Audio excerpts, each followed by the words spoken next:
you want the truth, or you're tired of being so confused. You feel like you're more fucked up than the lies on the evening news. Well, just step right in. We can talk about it all as friends. And if you want, we can hug and kiss and make up for the party ends. Agree or disagree, stop offering me. 'Cause I'm everything you want, damn sure what you need. I won't tell no lies, back up all the facts with truth. And if you can't get down with that, you must be somebody's dude.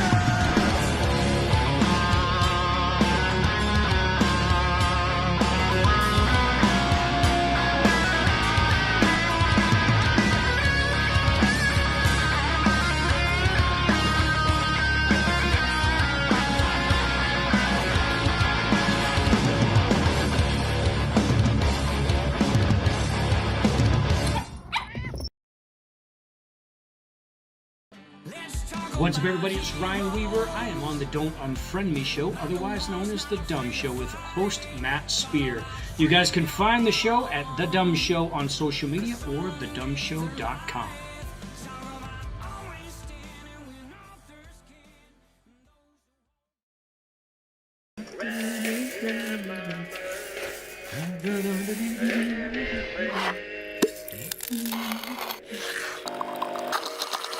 Come on, man.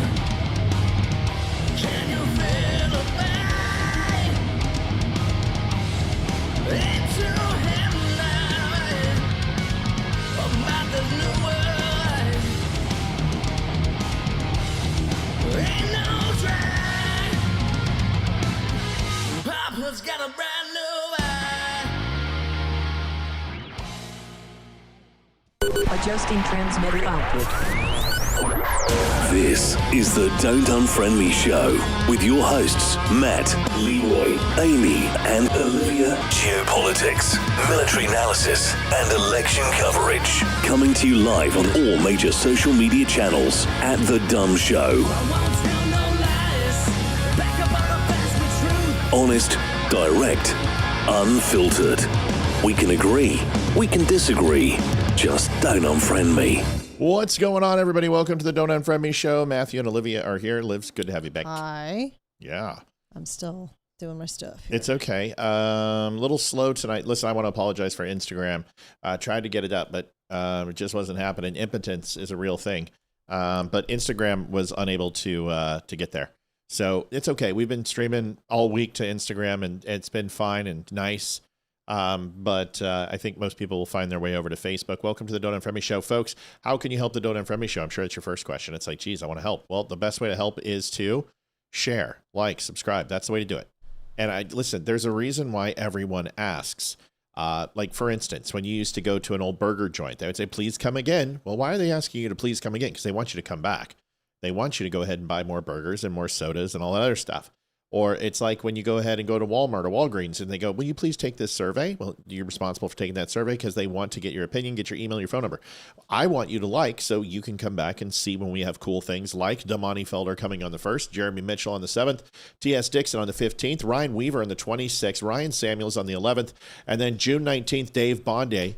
Dave Bondi, I know we're going to get a couple of more in the front of June. We're just trying to fill some holes right now, but we also have Laura Logan on the books, Chicks on the right. It's going to be busy. You know what I'm saying? Yes, it is. Laura Logan will be the end of June, and then we're booked through July. Yeah, so we're busy. We're very busy. We're very busy. We're booked all the way to July. This is the way it's going to be from now on. We are pretty much at the point in our jobs here to do guests every single week, and we're going to continue to do that. How do we do that? Well, it's simple. We're on air every night. And while we're on the air every night, we get to go ahead and bring you the news, bring you some fun stuff. But in order to continue to keep doing that, we ask for donations. And the reason why is because Facebook decided to demonetize us. We're in a fight with them right now trying to get a video that went 2.8 million views on it.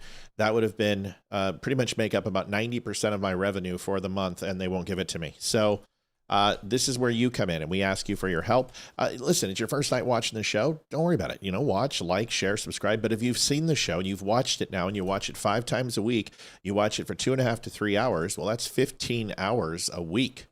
That's insane. And a month, well, if I'm not mistaken, that would be, let me make sure I got this right. It's 2 to 3 hours. Let's just say 2 hours times 5 is 10. That's 40 hours a week the Don't Unfriend Me show is on. What's that worth to you? If you went to see a movie, you give a movie 25, 40, 50 bucks for a 2-hour movie. So what we're asking is instead of maybe throwing the money over to a movie or Netflix, maybe you could help out the Don't Unfriend Me show. I think that's a fair trade-off. Liv, we have any news? Yes. No, really? No. None at all? No, you did all the who's going to be here. Yeah, I know. So, Hey, I did enter the Supermom contest too, just because it looked cool. So I did. oh, that's right. So it's but put up the link so people yeah, the have it. first vote is tonight, and I'm 4th in my group. Oh, how are you 4th? Because I sent it to Hayden, and she sent it to every single one of her I friends. know, but you and should I be jumped from you should be first with the dummies helping. you didn't post it last night. Yes, I did. Did you? Yes, Okay. of course I did. So she sent it to every single one of her friends. So, but Well, here you then we go. need some help. Here's the link. Go to thesupermom.org 2026 //2026 /Olivia Spear. It's right there. Take a look at it. If you go there and vote, help Olivia out. She's going to put that out through the rest of the day. All right, let's get to the show. We got a lot to do, and we've already wasted enough time. Holy crap, what a slow night. This is going to be a tough night, I can already tell you. Just embrace it. There's only 50 people on Facebook. I don't understand why, but it's going to be a slow night. So please help out if you can with sharing and also with donations. All right, moving on. Hakeem Jeffries had some things to say about Censorship Omar. The reporter pulled him to the side and said, hey, I've got some questions. And his response was interesting.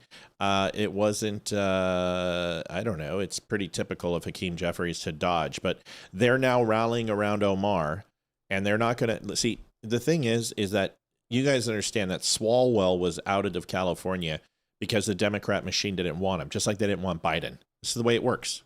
They didn't want Kamala Harris in 2020, so they forced her out. This is what the Democrat machine does. And when they don't want you, even the president of the United States, they say, nope, you're done. Well, Swalwell didn't want to go. Swalwell was in the lead in California doing really, really well. And they said, if you don't get out, a Democrat's not going to win. You're taking up 15% of the vote. And one of the two top Republicans are going to go ahead and take the ticket, and there's going to be a Republican in office. You need to get out. He said no, and they said, fine, we're going to destroy your life. This is what happens. This is the dirty game of politics. So they're rallying around Censorship Omar right now, but trust me, if it was politically advantageous for these guys, they would cut her loose as fast as a tick on a hound. But they're not going to do that. Here it is. Hi, Leader Jeffries. Good to see you. Just curious to get your thoughts on Ilhan Omar's financial disclosure. Does all of the scrutiny around that Oh, yeah. So we have trolls that spam they don't want the show to get recognized because they think mad faces lower the reacts of the show. That's not how it works, knucklehead. That's not how it works. Your reacts inside the show don't affect it at all.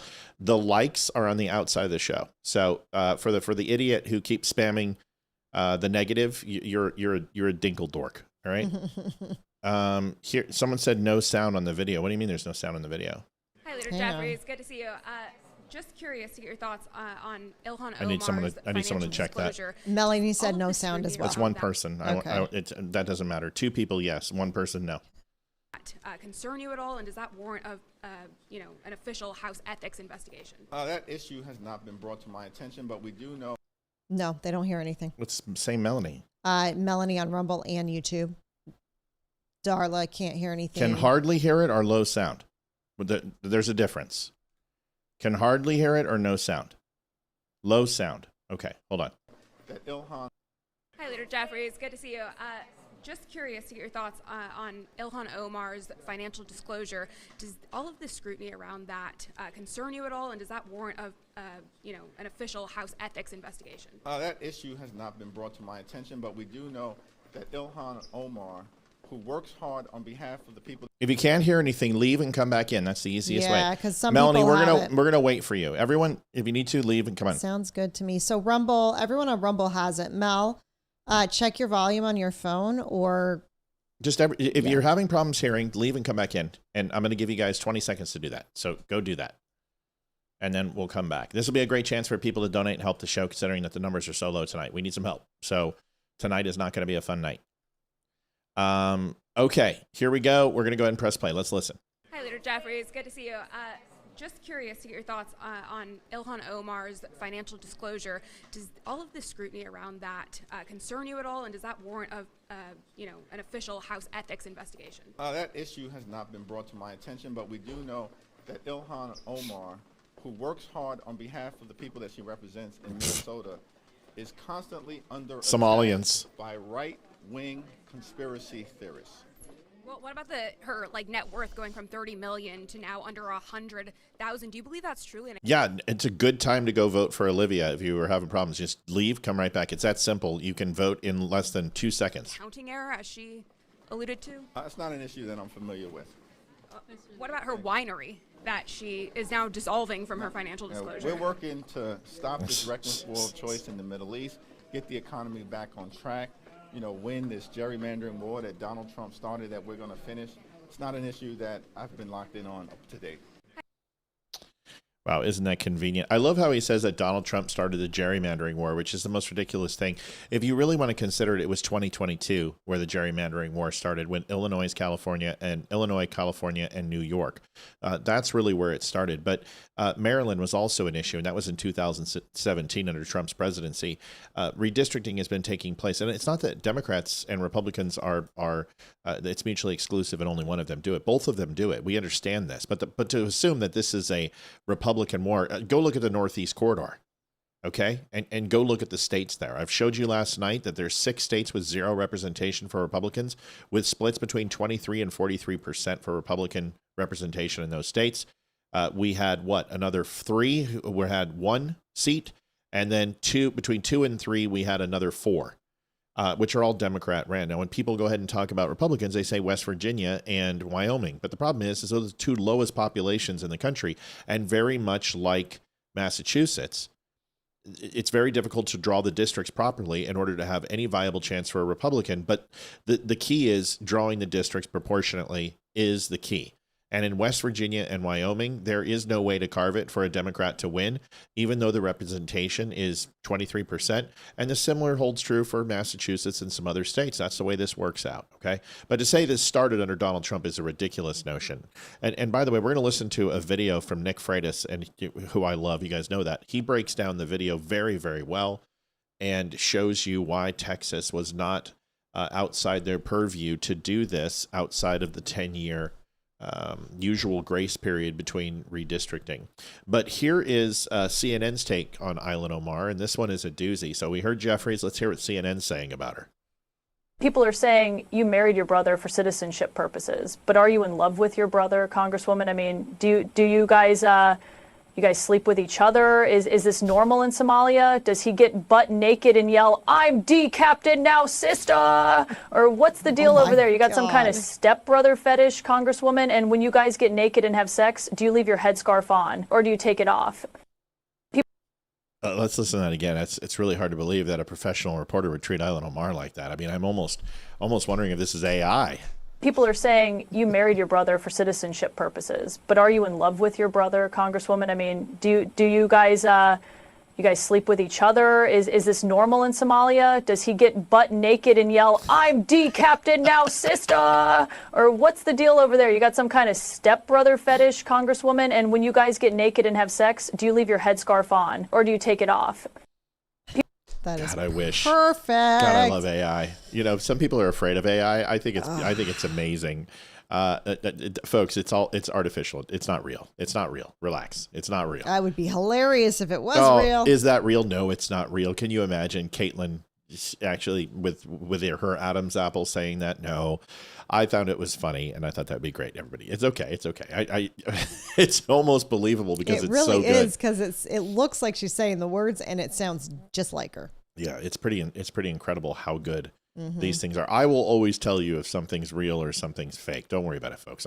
But I am gonna play funny stuff because we do that on this show. Nick Freitas responds to Texas redistricting. Listen to this. This is important, Nick. I was gonna do a video on this morning, and of course Nick got it. Some of the nicest thing that somebody said to me this today. Last night they said it. I don't remember who it was, and they said Matt reminds me of Crowder. Steven Crowder, and that's really a nice thing. And then I got compared to Nick Freitas today, which is also nice. Maybe it's because we both have puffy cheeks, and it doesn't matter what we do, how much we lift. I think if Nick was on here, I'd say, dude, from another puffy cheek brother, what are we going to do? There's nothing you can do about it. Anyway, watch this, listen to this. Nick Freitas responds to Texas redistrict. Texas didn't violate the law when they decided to redistrict. Oklahoma didn't violate the law when they decided to redistrict. Virginia did. And here's what I mean by that. For those of you who don't know, in Virginia, whenever you try to change the Constitution, because, oh, by the way, in 2020, we voted on a ballot referendum, just like the one that just got voted on. We voted on it to say we no longer want politicians drawing the lines. And 65% of Virginians voted to say we want an independent or a quasi-independent commission to draw the line. So that's what we did.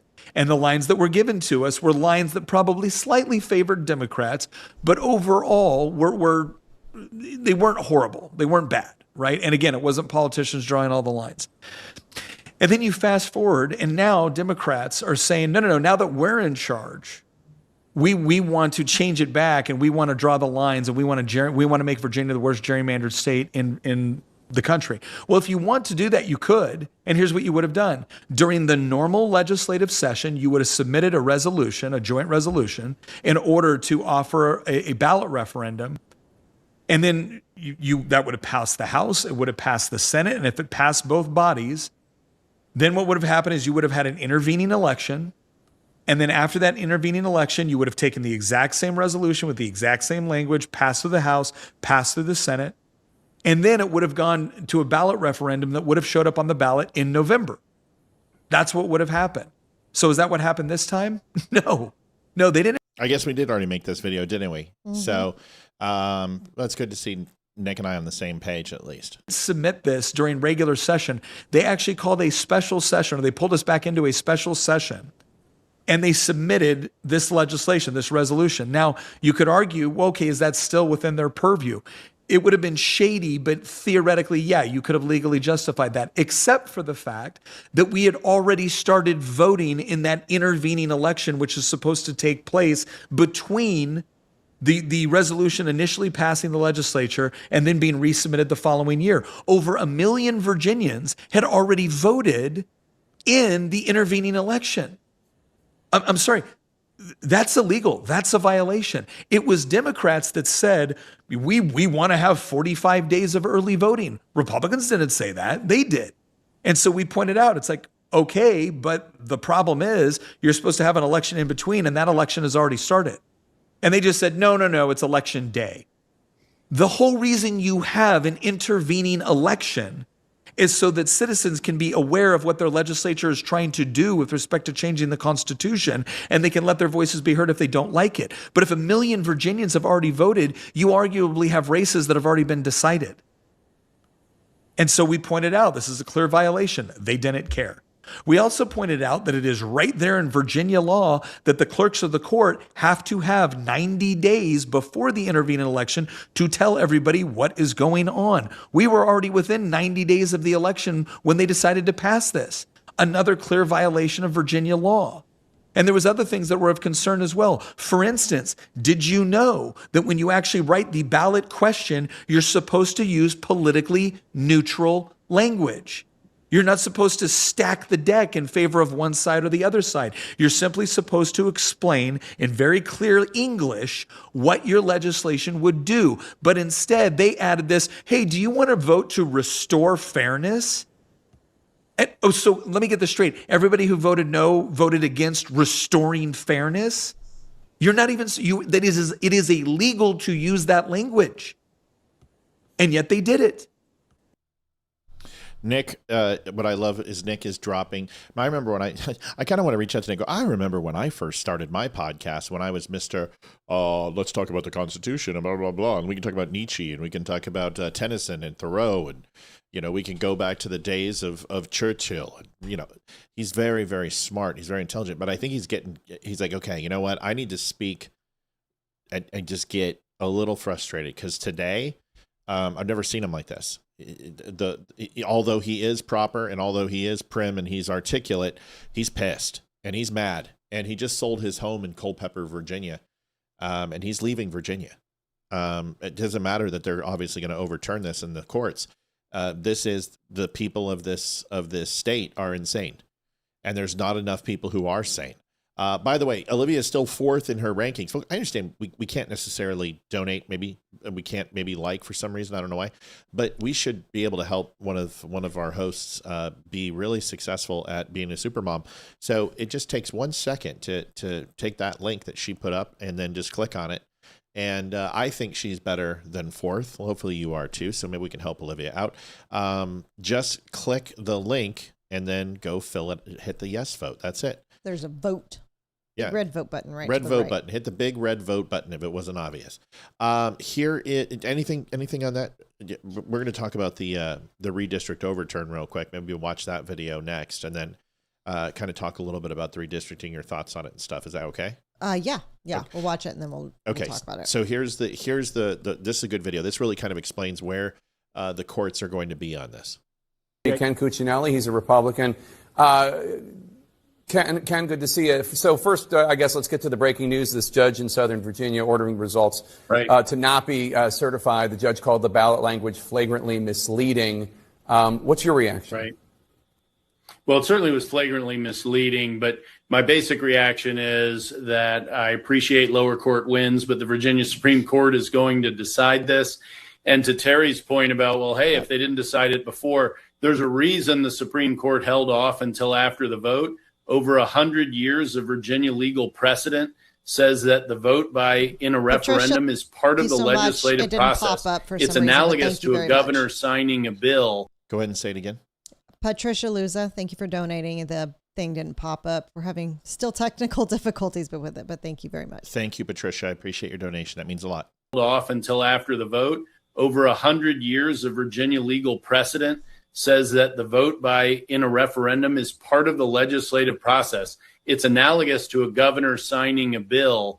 You don't sue on a bill that hasn't passed yet. So what they've done here in terms of timing is very much in keeping with the Virginia legal history. What isn't in keeping with Virginia legal history is how this General Assembly has so blatantly ignored the requirements of the Constitution to amend the Constitution. Mm-hmm. So I think it's highly likely that this will be overturned probably in May.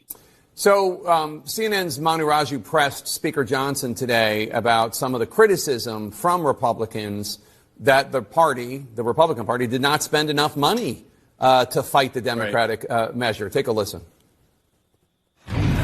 Republicans have spent more money. Trump didn't barely touch his super PAC money. Should you guys have spent more money? True. We don't know the final result, but the president's team spent a lot.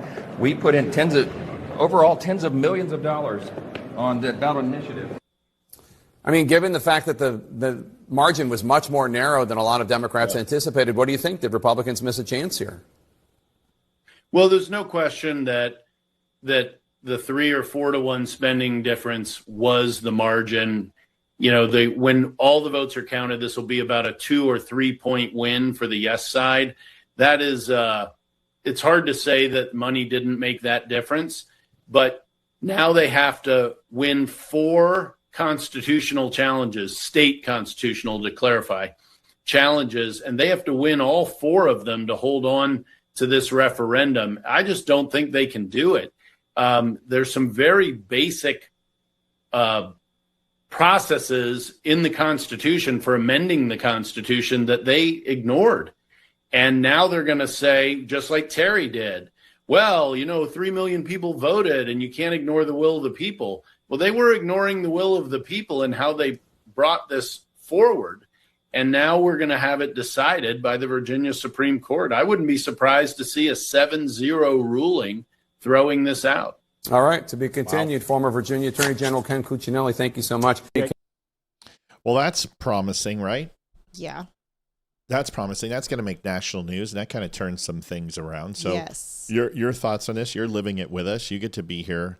Yeah. I think Hayden was the most upset. Oh, yeah. Hayden, man. Talk about what you just Okay, so I just posted Amy's Supermom link in the chat so everyone can go vote for Amy as well. So that's the link for Amy. Yeah, Hayden was. By the way, super Carrie, upset. you're not logging in with Facebook. Don't do that. You just have to give permission. Giving a permission is like saving a cookie. You're just allowing them to have your name and your Facebook page. But you do what you're comfortable with. Anyway, go ahead. Yeah, Hayden was super pissed. Like, I thought she was going to cry when this passed on Tuesday. And then when I found out that the judge put an injunction on it and wasn't going to codify it, I sent that to Hayden, and I guess she started freaking out in class. Like, she's like super stoked about it. Yeah, I'm very happy too. Very happy that this isn't going to pass. It's going to get overturned, that we don't have to deal with it. Not 100% sure yet. But it's looking really good. Yeah, but still a little scary of what they're going to try and do. Well, they're going to keep doing unconstitutional things. This is what liberals do. And they're seeing what they can get away with because they want precedent. So they can say, oh, we did it in Virginia. Of course we can ban guns. We can do this. We can extend abortions to 9 months. Why not? We can do it out of the womb if we want to. Remember, Northam tried to go ahead and move that forward when he was in office. This is just who they are. Folks, do me a favor. You can vote for Amy and Olivia. They're not head to head. When they're head to head, I'm going to let them figure that out. I'm not going to get involved. But you can vote for Amy and you can vote for Olivia in their places. Have you moved up at all? Let's find out. Yeah, let's find out. Then I want to show a video real quick. Nope. Oh, geez. Go for it. Okay. All right. So, usually bots, man. So here is a video I wanted to show you guys real quick. Just something in the middle. And this is really funny. It's great humor. I mean, this is probably one of the funniest videos I've seen in a long time. So enjoy this. Portland, if female armpit hair was a city, this is it, man. Holy shit. You land. You got to listen to this. I'm listening. You stop typing then. Okay. Yeah, listen to this. You got to listen to this. Okay. Portland, if female armpit hair was a city, this is it, man. Holy shit. You land. They let you know where you are. I didn't even get off the plane. I'm like, ladies and gentlemen, sorry for saying ladies, sorry to gender that speech. We mean humans or transhuman people. Just keep in mind the overhead compartments have been filled with illegal migrants, so let them scatter off. Let them off first, okay? They've had a tough ride from Venezuela, okay? Give them your pretzels or your chips, because they need it more than you. If you're white, don't forget to denounce your privilege before you get off the plane. Apologize to a black person or a queer person for a bunch of shit you never did. We're going to do a quick land acknowledgement before we exit. We just want to acknowledge that Gate 55 was stolen from Delta. It's now United, and so we just want to apologize to the Deltonian people. If any of your children are confused about their sex, we are doing sex reassignment surgeries for just 1,500 Sky Miles if you're a medallion member. It's a wonderful deal. You want to take advantage of that today. That's going to be at baggage claim 15. Put them on the conveyor belt. By the time they come back around, they'll be snipped up, tip-top, ready to go. Hit the streets of Portland. We want to just remind you of the wonderful things that you can do while you're here in Portland. You can burn down a liquor store without getting arrested. Enjoy some of our great sites, like going to a CVS and having a teenager unlock your condoms while you wait 15 minutes in embarrassment. Or head down to the park and watch a heroin addict shoot needles in his dick in front of your 8-year-old. Welcome to Portland International Airport. That's funny. I knew you would like that. Oh, it's hilarious. Folks, I don't know about the Supermom thing. You know what I would love more than the Supermom thing? Donations. Yeah, donations, honestly. If you want to go to a place that does work, thedumbshow.com/donate. That helps us out tremendously. Like these whole Supermom things and scam, it just, I don't know. It's forced traffic. I don't believe in this type of shit. You're already a great mother. You know that. And if you, but good luck. I want you to win it. $20,000 in a possible center in a magazine, why not? But I'm competing with how many millions of women out there, so you're fine. You're the best. You're on a show. Look at this show. You get millions of people who interact with this site and get to see your hot ass. Someone said that we're pushing it with the Avalanche game. Excuse me? What do you mean we're pushing it? You want to check this, please, Liv? No, it starts at 10. Liv, you want to check this, please? Yeah. Thanks. I was positive it started at 10. What do you mean we're pushing it? We're not pushing it. We're like 10 o'clock it starts. We'll be out of here by 9. But I'm going to check now because now you're making me nervous. It's in LA. There's no way it's going to be 10 early. o'clock. Yeah, there's no way it's going to be earlier than that. I wish it was earlier than that because I work tomorrow. So do we. 10 o'clock. You're going to be fine. You're staying up. Speaking of Avalanche. Yeah. Speaking of Avalanche, this is a great video. Just Liv set it up. Okay, so Gabriel Landeskog is our captain. He's number 92. He is super awesome, but don't piss him off because he will freaking fight. He'll drop his gloves and fight with anyone. And he's a velvet hammer because he's a good-looking dude. Yeah, he's the best-looking dude on the team, Okay, easy. I would say. You don't need to say that. There's no reason for that. There's no reason for you to say he's the best-looking dude on the team. I already gave him props. According to McNabb watching him in the show. Do you need a Kleenex or something? No. Okay, I'm go. good. All right, go. I'm good. Well, anyway, he has a couple of kids, and his oldest son, Lucas, I think is like 3 or 4. He's already on the ice, and he was at some hockey thing at Ball Arena, and he decided to drop the gloves like his dad does with another kid, and it got caught on video, and it's freaking hilarious. All right, here it is. Enjoy. And now this is the kid that plays hockey with his dad on his days off. And remember, Gabriel Landeskog is the guy who got his knee sliced by a skate and was not supposed to come back and play hockey. And it took him 2.5 years to come back, full unbelievable rehab, an experimental surgery. But this little kid and Gabriel play together, and they play. Dad, I want you to be Gabriel Landeskog, and I'm going to cut your knee with my skate. And then he, okay, buddy, and they do that. And then he goes, okay, now I'm going to be Gabe, and you cut me with your skate. And this is the game that they play. So this is the type of kid you're dealing with. Here it is. Yeah. Guys, we know how physical the playoffs can be. You got big hits, you got fights. What we don't realize is how many people are actually watching. This happened yesterday. Luke Landeskog, Landy and Melissa's little boy, was out there skating around with his team, with his buddies. You know what? He wanted to take a little break because he'd had just about enough of it. So as he's kind of looking around, he spies around, sees his old buddy over there, and he's like, "You got a problem? You got a problem with me? Well, let's go, bud." Drops the gloves and watch Luke with the bam, bam, and then one more, boom. Luke Landeskog landing some punches just like his dad does. Watch it one more time. Wham, left up top, and then just out of spite, I'm going to give you just one more good one. How about that, boys? Fight from his dad. I thought that was so darn cute. That's wonderful. Dude, he's like 4. I mean, how cute is that? Yeah, it's pretty amazing. Let's see. Greg Gutfeld and Tarloff on the Southern Poverty Law Center. This got pretty brutal. I think the days of Jessica Tarloff are getting close. Numbered. Yeah, I think she's feeling the tension.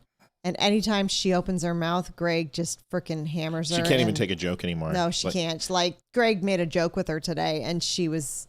Yeah, and he's like, dude, I'm joking. And she's like, no, you weren't. No, you're not. And, so now it's getting, the emotional side, the logical. And listen, a 4 against 1, it's not easy, But guess what? Harold Ford Jr. holds his own. And the reason why is that when he gets frustrated or he disagrees, they shut up and listen to him because it's not always the talking points of the Democratic Party. Mm-hmm. Another thing that always happens is our logo just will not stay.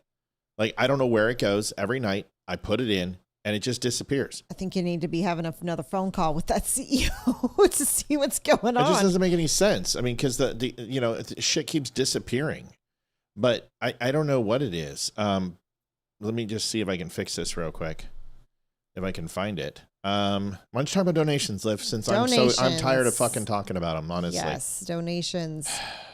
Go to thedumbshow.com/donate. Did you really need to look that up? I had to think because I was clicking on something. Holy I know. shit. I can't do more than one thing at once, and I was all right. clicking a button, and yeah.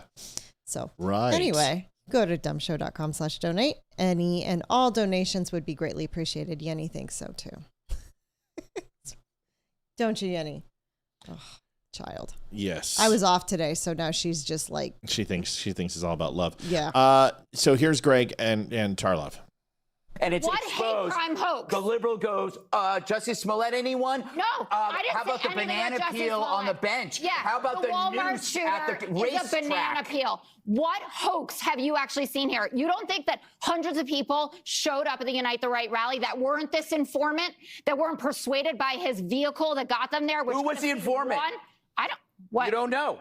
Was it the leader? An informant is not a leader. Do you think It's also, I mean, you think there that's are the white fo- supremacists that's there? That it's not real? I don't know. I wasn't there. Are you All I know is I never heard of it until the day that it happened.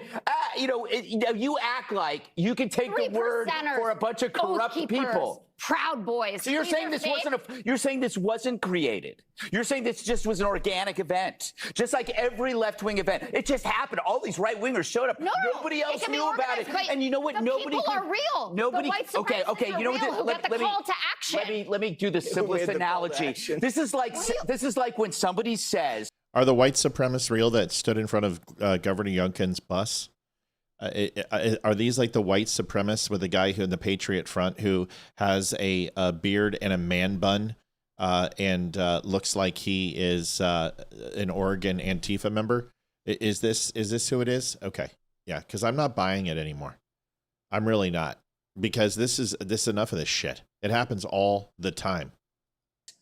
on average, men are taller and way more than women. And then one woman goes, but what about her? And they point to a WNBA player. Yes, Jessica, I'll give you. There probably is a bigot somewhere, but you guys created a false flag that there was this immense movement going on in this country that then put targets on people like Charlie Kirk's back, and he's dead. And a lot of other people were either threatened, physically attacked because of a false flag, which painted an entire, basically, millions of people as white supremacists. You guys ran with it. Imagine if Trump had not won and Kamala Harris had won. Imagine where the SPLC would be now. Imagine how torn apart this country would be. And by the way, I hope that this thing mends, but I don't know, because there are people like you, Jessica, who have such a sunk cost in this belief that this is a belief you were tricked into believing, to think that there's all these racists hiding behind every Cracker Barrel. No, you know what the racists were? They were the anti-racist black activists who saw this as a way to go after whites. This racism that you created was designed to allow for a different kind of racism. And I go back to the contrast. We don't have to defend our racists because we don't know who they are, because you create them. Meanwhile, we don't have to make up your racist because you're standing there with Hassan Piker. These guys are right there in our face. And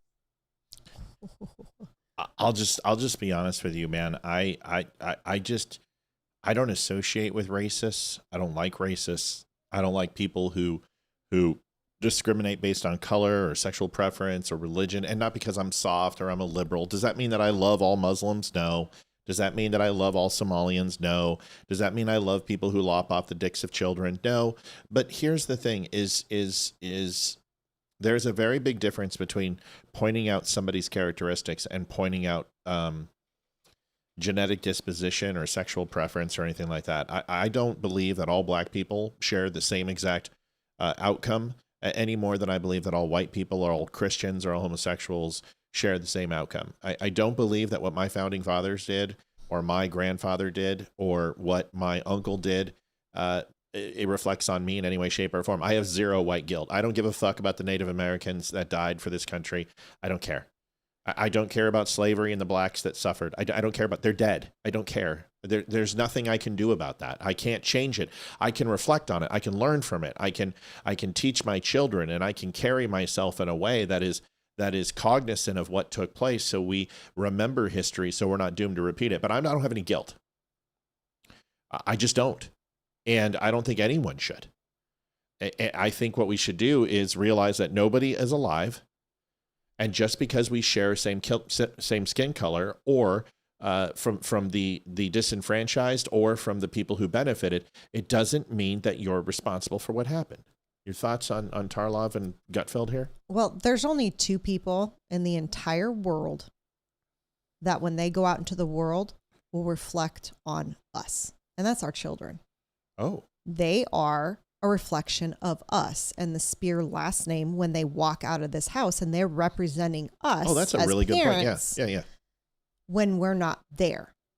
So when I get compliments from other parents who say, wow, Ethan was just extremely well behaved and he uses manners, and Hayden is just, awesome. She's so sweet and nice. It makes me feel immense joy and proud to be their parent. But when I get Ethan was acting like this today at school, I want to slap him upside the head and go, dude, why are you making us look like we're not raising you correct? Those are the only two people I care how they act, because it is a direct reflection on me.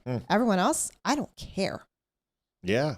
I really don't care. I don't care. And I have no idea if anyone in my family were slave owners. If they were, I could care less. I don't know them. Mine were, and I don't give a shit. I've never met them. My grandmother was an immigrant as a baby and came to this country. She was born in Mexico.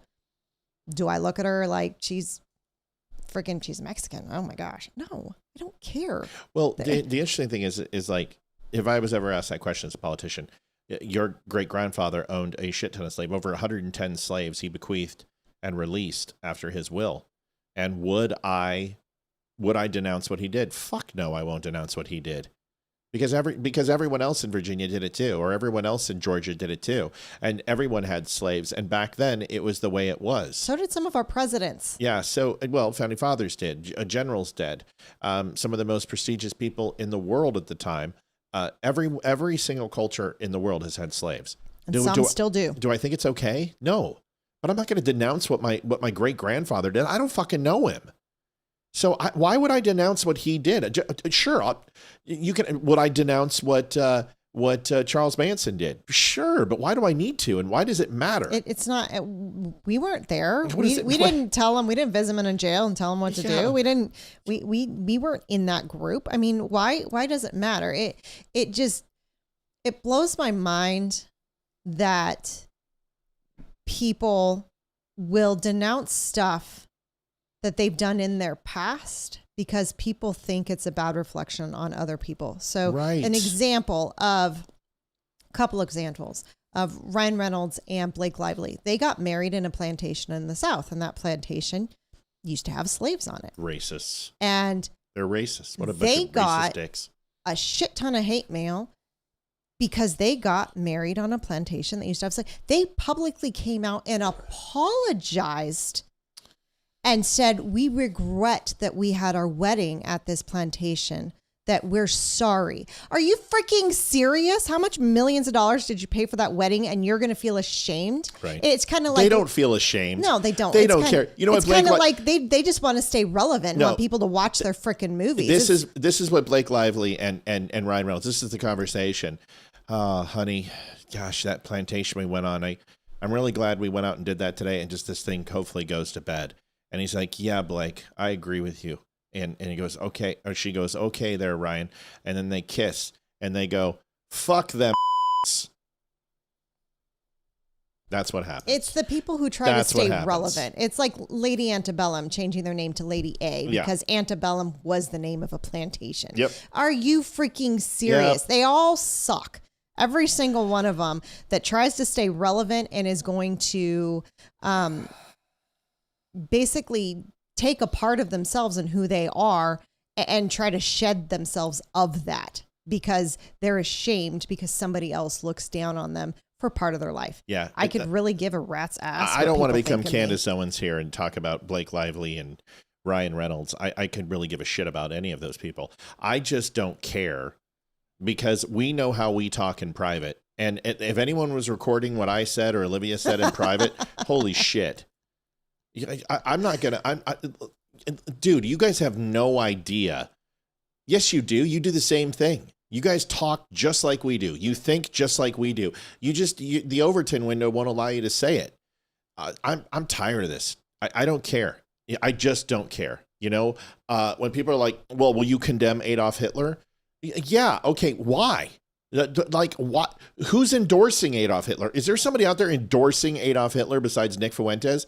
And if he is, well, then whatever. But it's his right to say that. Will you condemn him? No, I'm not going to condemn Nick Fuentes because he likes Hitler. He's a gay midget Mexican, not neo-Nazi, who looks like a bobblehead doll. I don't need to do anything to Nick Fuentes that he doesn't do himself just by the way he looks and acts.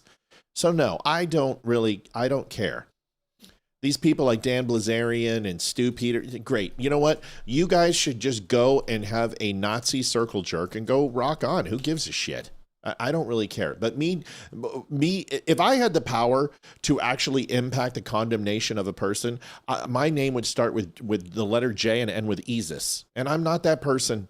I don't have the power to cast spells or hexes or curses or omnipotent omni miracles on people. That's just not what I can do. So I'm not going to sit here and denounce people. I'm just going to say that there's stupid people and then there's not stupid people. And the stupid people deserve to be ridiculed and shamed, and the non-stupid people should be celebrated and put forward to talk more, because we need more of that and less of stupid people. Go ahead, put it in. I took Ash for a walk today. I got some sun. I should have put some more makeup You look on. wonderful. I'm like, you look wonderful. awesome. Loretta Lewis donated 10. You can't start a conversation when you put in the donation. Sorry. I don't know why you do that. It ain't much, but I love to give. Loretta, you, we Loretta. love you. It's enough. $10 is better than nothing. You always do that. You're like, so just wanted to let you know that I'm not wearing any underwear. Boom, hit the donation. And I'm like, how do you expect me not to? All right. Here's Chucky Schumer. Watch this. Makes my ears red. It takes a lot to get me upset. But Chuck Schumer, no one respects you. The definition of a lying scumbag politician, that is you. You would be the definition if you Googled you right now. I mean, why don't you just come out and be honest with American people? He wants to have open borders. If you want to defund the Customs and Border Protection Agency, if you want to defund ICE, who is in there arresting the criminals that the laws were passed by you, you had time to change those during the Biden administration. You didn't, because you're for open borders and you're for the criminals running amok in our cities. And for you to say that is so disrespectful to the law enforcement that is out there protecting you, because he has a detail with him. How about he walks around these city streets without a detail? I wonder how safe he would feel. Damn. Good for Mr. Mullen. Yep. Good for Mark Wayne Mullen. Good for him. I hope he enjoys his new job as a DHS. Keep doing it. Okay. Here's the time, folks. Mark it. Mark the day. Mark the time. Wrong bell. Wrong sound. Sorry. Mark the time. Let's get it marked. Let's see if we can play this again. Here we go. There we go. Heary, hearken to thee. On the 23rd day of April, I will be making an announcement to the kingdom. And here it is. I bequeath a case of shut the fuck up to Donado El Trumpo, as El Presidente needs to shut the fuck up. And I don't want to hear this shit anymore from you. I can say this. He's my president. I love him. I love what he does, but he needs to shut his pie hole. And I'm going to tell you why after you listen to this. And maybe you agree with me. Maybe after watching this show for 5.5 years, you're like, you know what, Matt? I bend. I agree with you. I bend the knee, sir. Tap me with your long saber across my shoulders. I am an honorary knight of speardom. Join me, because I'm sick of this shit. Because here's the thing. Because in 2020, you weren't the president anymore, and you claimed that the election was stolen in the 2020 runs. We understand that. We know that you went after it. And you believe that to your heart's content, and that's fine. That's fine. And you disenfranchise Republicans all over the country right before the election. And we lost Georgia and 2 Senate seats because of you disenfranchising and saying the election was stolen. Okay? I understand that. But now you're responsible for the CIA, the FBI, the DHS, ONI. You're responsible for the NRO, National Reconnaissance Office. You have the entire United States military at your disposal. You have the entire Department of Justice and DOD at your disposal. You have every single thing you need to, and the Attorney General is yours now, whoever you're going to appoint, but you have the interim. If you are going to make a claim that Virginia's election was stolen, and I recognize the inconsistencies completely, I do, I see it. you better have some fucking proof, because you're the president of the United States. And why aren't you arresting? Why is you not in the governor's mansion right now arresting Spanberger, arresting the attorneys general, arresting the lieutenant governor, arresting the chairman on the DNC, and every county and election official inside Virginia right now? Why isn't the FBI? Thousands of FBI agents. I want to see people black bagged. I want handcuffs. I want leg irons. And because you're the president, if you say that they stole it, then why aren't you arresting people? You're doing exactly what you did. And I'm telling you, we got the midterms coming up and you're going to disenfranchise people. Please stop this shit. Here's the video. Virginia Department of Elections earlier today and asked them if they had seen any evidence of election tampering, of fraudulent mail ballots being cast in the Tuesday election, or if there was any evidence of non-citizens voting in that election. Why did you say that election was rigged? Well, you have mail-in ballots, and they found a lot of them at the end of the day, all of a sudden. They said that they have received no credible information related to this. Well, I know you'd say that no matter what. You know, you've been saying that for years, and now they're finding out that the 2020 election was totally rigged. And when you look at what just, excuse me, how do you defend what just happened where your Southern law, whatever it is, has given money to KKK? They're supposed to protect people, and they're paying all these people, crooked as can be, millions of dollars going all to all these people that they're supposed to be protecting from, but they're actually supporting them because they want to have companies that they can protect and because they want to rig elections. That was all a rigged election. All of the things with Charlottesville, all of the stuff that they did. And you won't bring that up, but you'll bring up some nonsense. Let me tell you, the election, we were winning all day long. It's a totally horrible situation. Hopefully the courts will overturn it, what they did in Virginia. You have a grossly incompetent governor.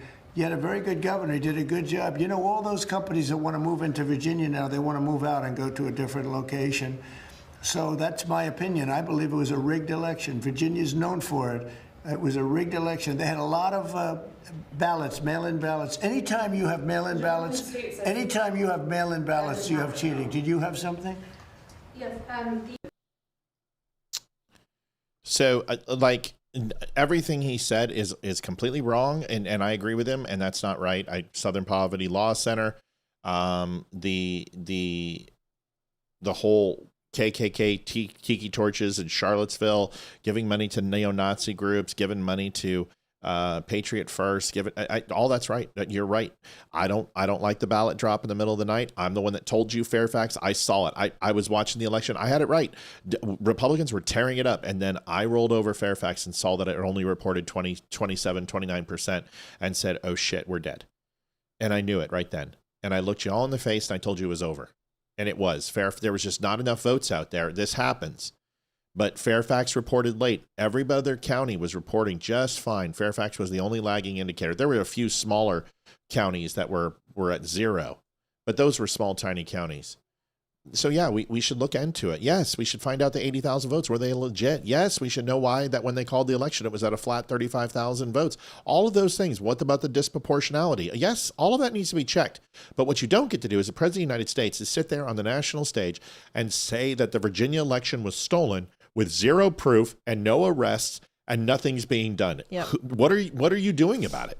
I never want to hear the words "the election was stolen" come out of his mouth ever again. Yeah. Ever again. Or unless it's true. Yeah, unless he comes out and you got says, evidence. This election was stolen, and here's the evidence, Yep. and this person's been arrested, and this person's been arrested. No, he doesn't even need and to blah, say blah, that blah, because blah, on blah. the news, it'll literally say, in Virginia today, Governor Scamberger was arrested due to allegations of election fraud. He won't. He'll say, I hope you're watching the news because arrests are being made. There are 176 indictments being handed out right now. There's a full-fledged investigation between the Department of Justice, the National Guard. We have made an interim governor. We are using the National Guard for security purposes on the governor's mansion to ensure that all unrest takes place, is squashed.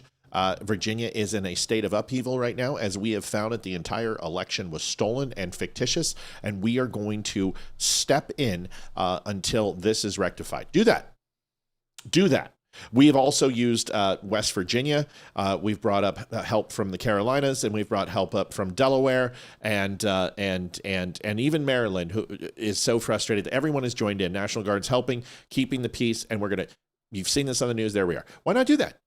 because you don't have that, and you have not even an inkling of that available. Do I want to question? Yes. Yes. But you don't, but see, this is the thing. I don't care if there's people who are questioning, because I've questioned it too. I get to question it.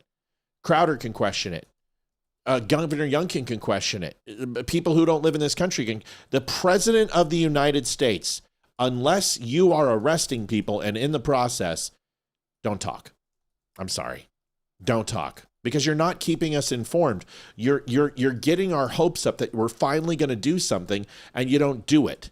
Matt, I was seeing people on the other websites that were checking on their voting records and their votes were not listed. They were in the, I don't know what to tell you. I don't know what to tell you.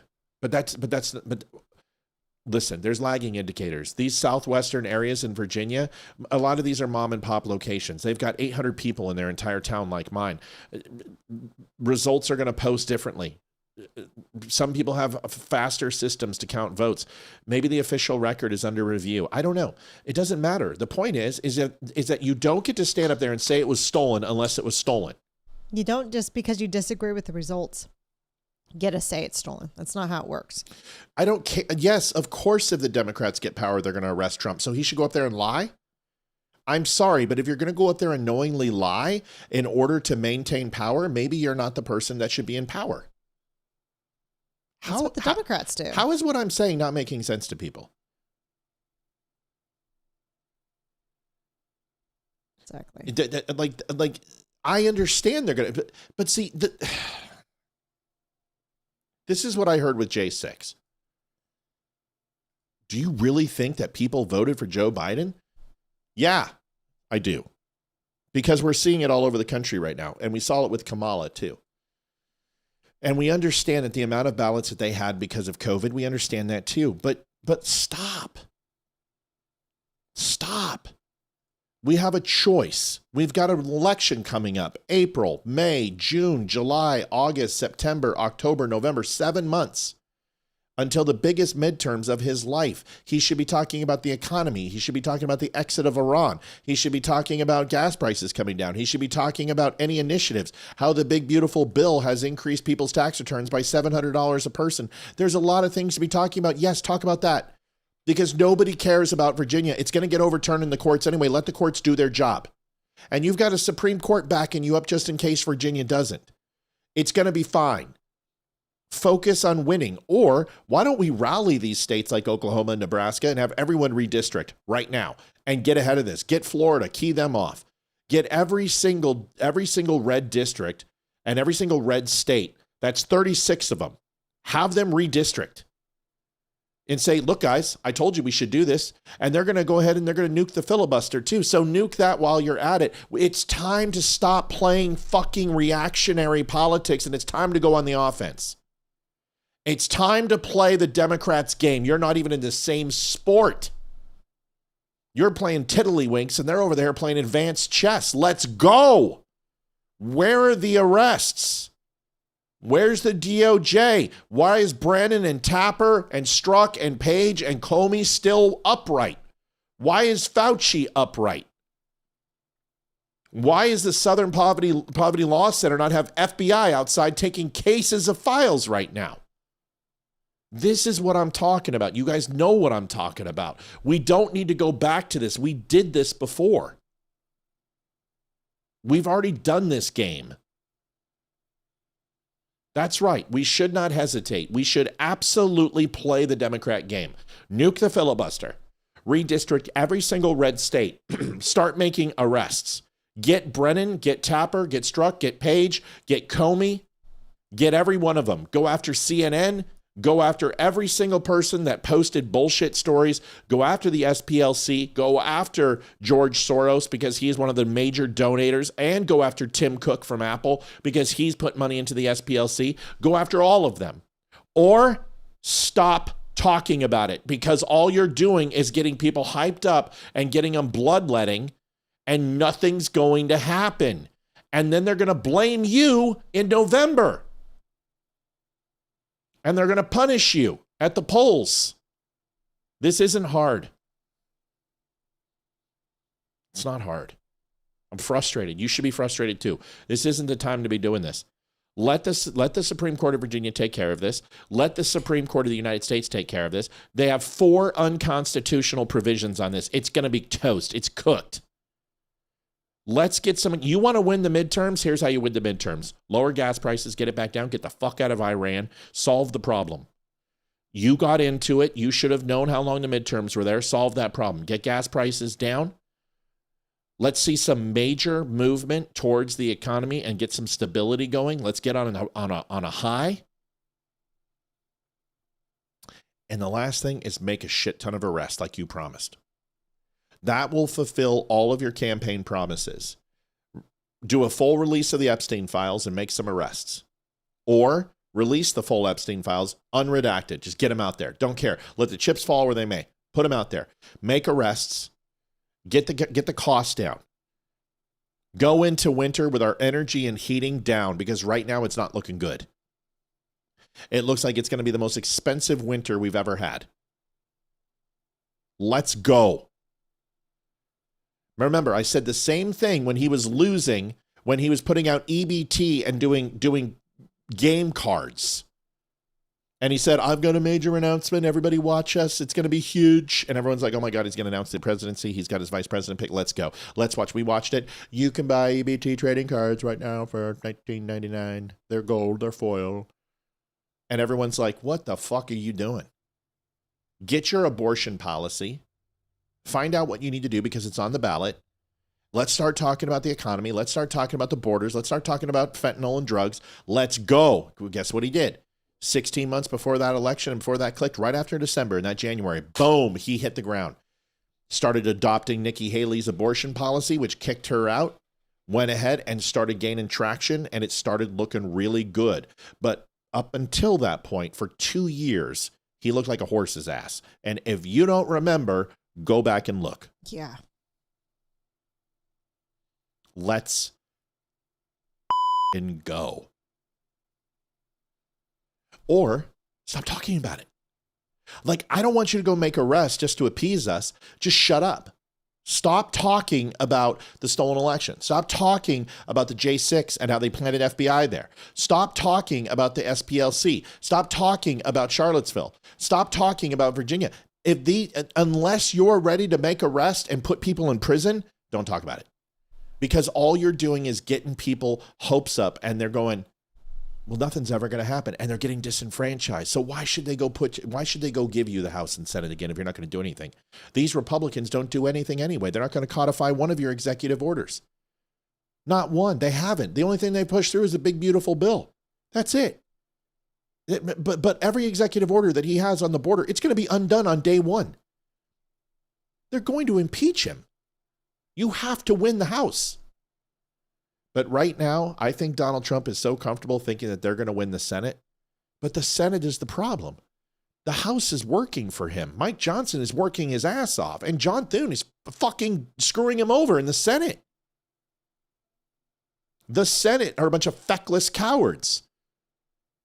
With people like Lindsey Graham and Ted Cruz, who you should be kissing Trump's ass. The only reason you have jobs is because of Trump. And they're not doing anything for him. So what is it going to do that you have the Senate back? And I'll be honest with you, if they impeach him, I don't think that Senate holds for him. I think they flip on him, and they'll give him the 60 votes to remove him from office. They are going to try to disassociate themselves from him. Yep. Start now, because he's not going to be on the ballot in 2.5 years. But, all right. Telling you guys. All right. Donations are $20 out of our $300 budget. And we are... I hate these nights. 53 minutes away from 9 o'clock and the end of the show. If you feel you can help us out, we would greatly appreciate it. Anything and everything, we really appreciate it. TheDumbShow.com/donate. Please, God. Don Bradley, it's a great question. I get all of this, but how does anybody that votes against Trump at the midterms think that the Democrats will do any better? Haven't they learned from Biden's time in office? Don, it's not that they're going to vote for anyone in Democrats. They're just not going to show up to the polls. This is what happened in Virginia. This is what will happen in the midterms. They just won't show up. They never show up anyway because of this. Because what happens is the president takes the office, and then he doesn't do what he says he's going to do, and then they go, okay, fuck it, I'm not going back. Make sure the AC's on. Mm-hmm.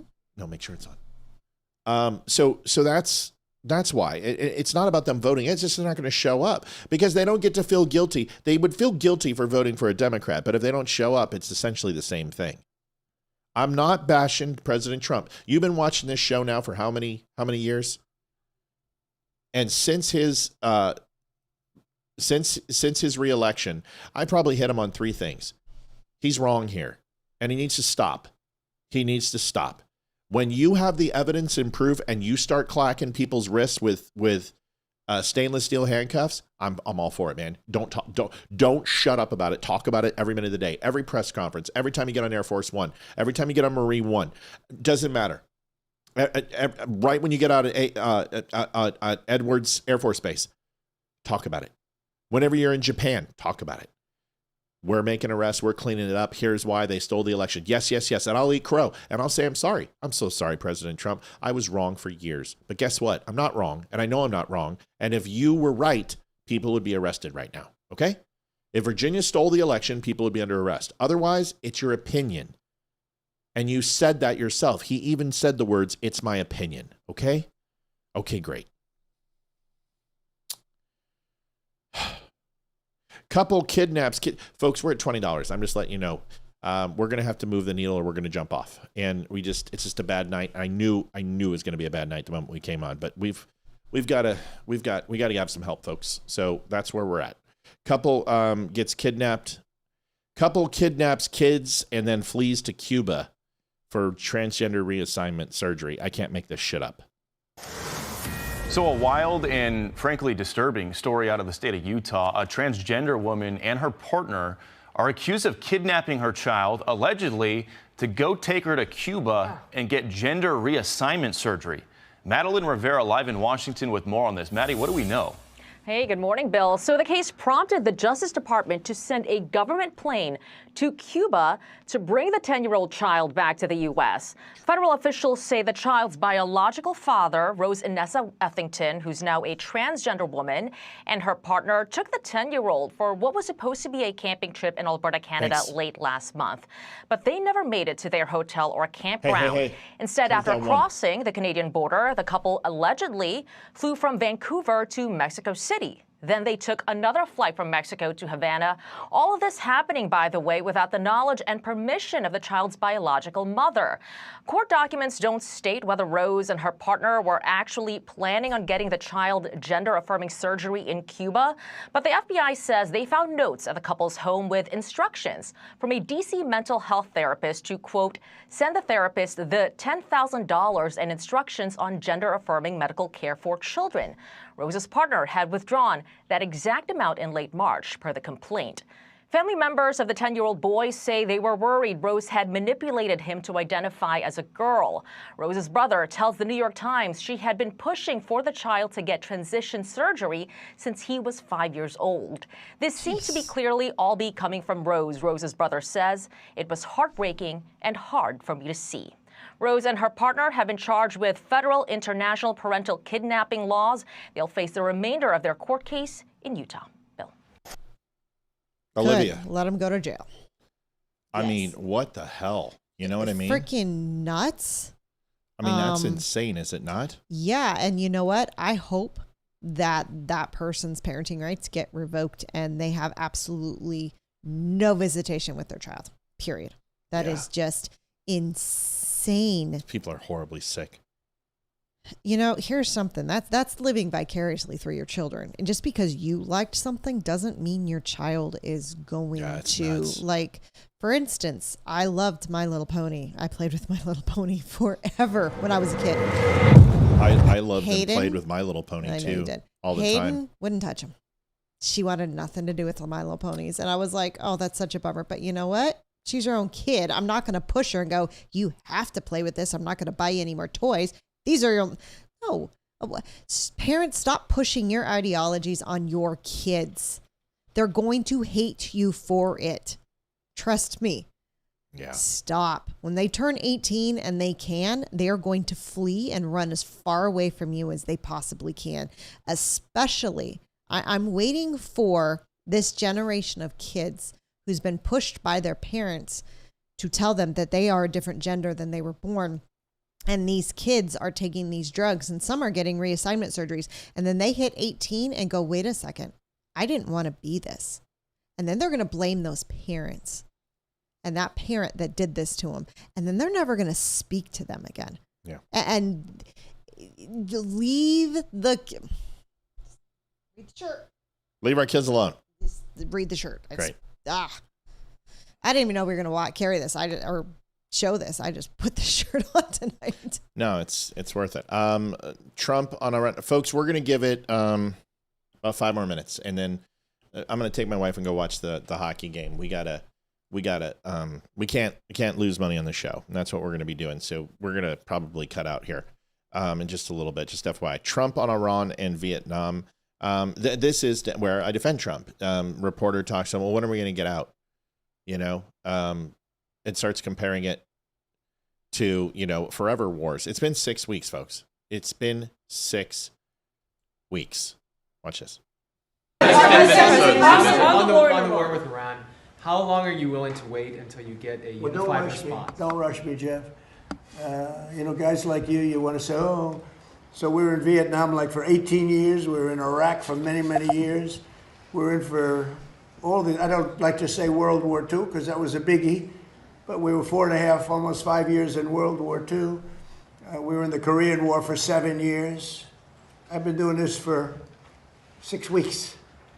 And their military is totally defeated. They're outside of the little wise guy ships. I call them the wise guy ships, the little boats that they have running around with guns in them.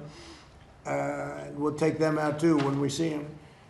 But good for Trump. Seriously. The President Trump. The fact that people are freaking out and go, how long do you plan to be here? Are you serious? It's been 6 weeks. Really? I mean, really? Yeah. Freaking Iraq, how many years? When it was Desert Storm when I was in elementary school, and then back to freaking Afghanistan. It's not even any of those. There's no ground troops. I mean, this is nobody cared about the 16 incursions that happened under Obama. 16 different countries he was running proxy wars for. Who gives a shit? Until we have boots on the ground, I don't care. Exactly. I really don't. We have a 1.5 trillion defense budget for a reason, folks. Seriously. Yeah. JD Stillwell, thanks, JD. Appreciate you. $20. Thank you, brother. It didn't pop up. Oh, goodness me. I don't know what's going on. Said, let's go, guys. We need help. Yes. Thank you, JD. We really do. Appreciate it. Yeah, maybe we have to pay for the widget or something. Geez. There it is. By the way, Tallarico listen, if James, I think Tallarico in Texas wins, I swear to God, I'm done. I'm gonna sell the show. I'm not doing this anymore. If Texas puts this stupid son of a bitch in, by the way, he believes that God is non-binary. Enjoy this. The National Republican Senate Committee is already highlighting comments that you've made as a state representative. For example, they're highlighting this. God is both masculine and feminine and everything in between. God is non-binary. What is your response to them using that and explain what you were talking about? Well, I understand that comment is a little provocative. I said it on the House floor when the extremists in the Republican legislature were picking on school kids who were different. But I don't think it's controversial theologically. Most Christians would acknowledge that God is beyond gender. In fact, the Apostle Paul, in his letter to the Galatians, said that in Christ there is neither male nor female.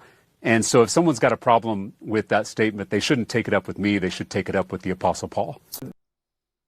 Your thoughts? I think he's a piece of shit. Sorry. Someone who's not religious should not be using Jesus' name in any way, shape, or form. Well, he's a preacher. Are you freaking serious? Pastor, preacher, whatever. I don't know. Pastor, whatever. Man, that's the rumor. Jeez. So go ahead. Oh, no. He's horrible. I mean, I know Texas is trying to push the extremes, and more Californians have come into Texas. But come on, my fellow Texans, let's stand up. I mean, if you didn't vote for Roberto, then please don't vote for this guy. Yeah, because they're both evil.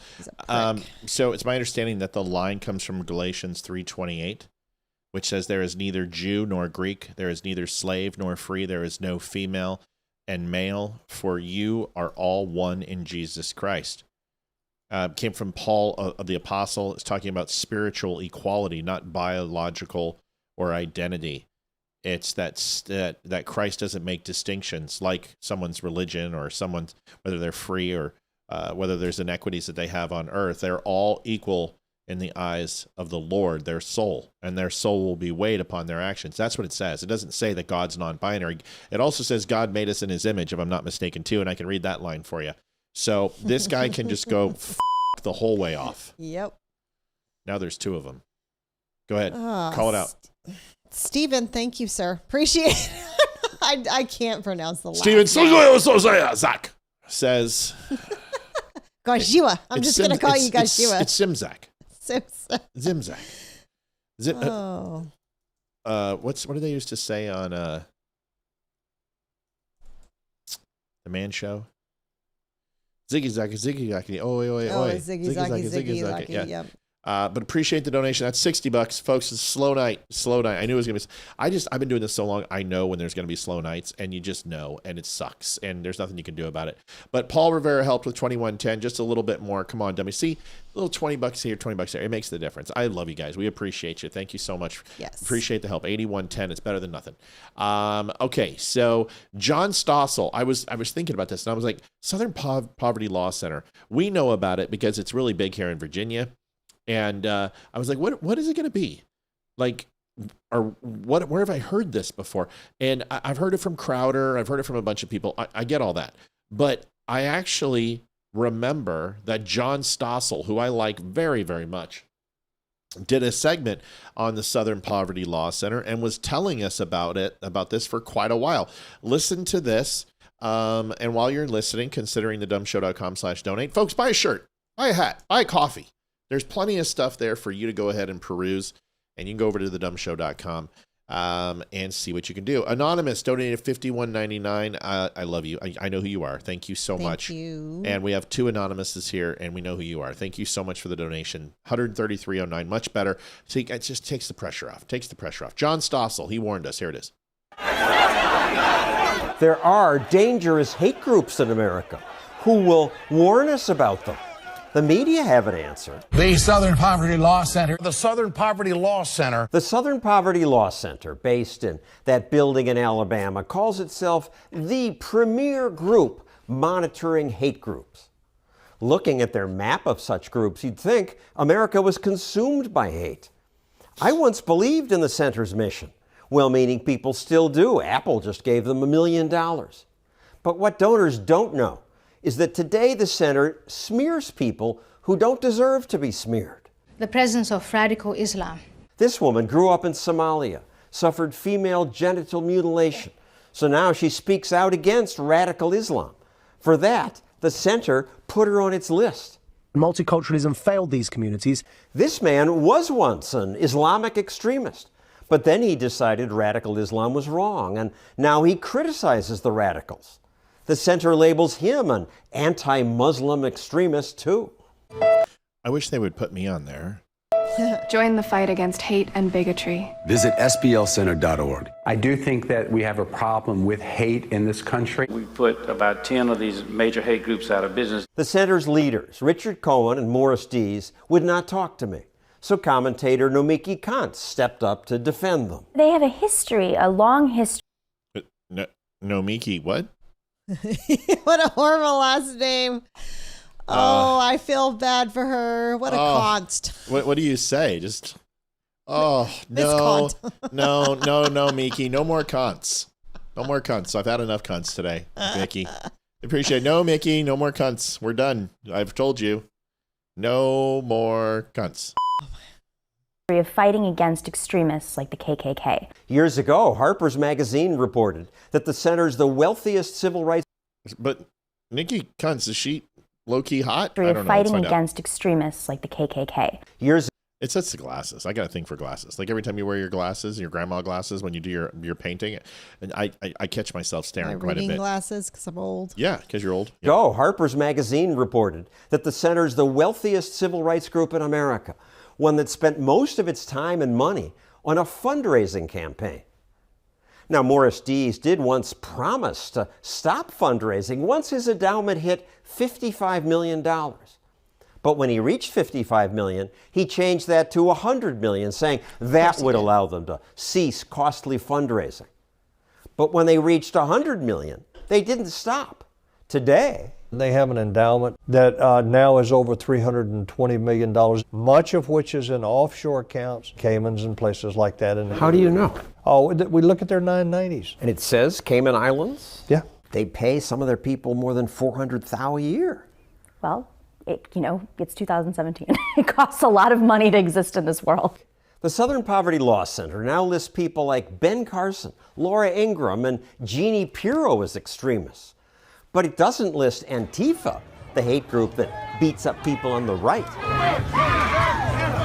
The center's become a hate group itself.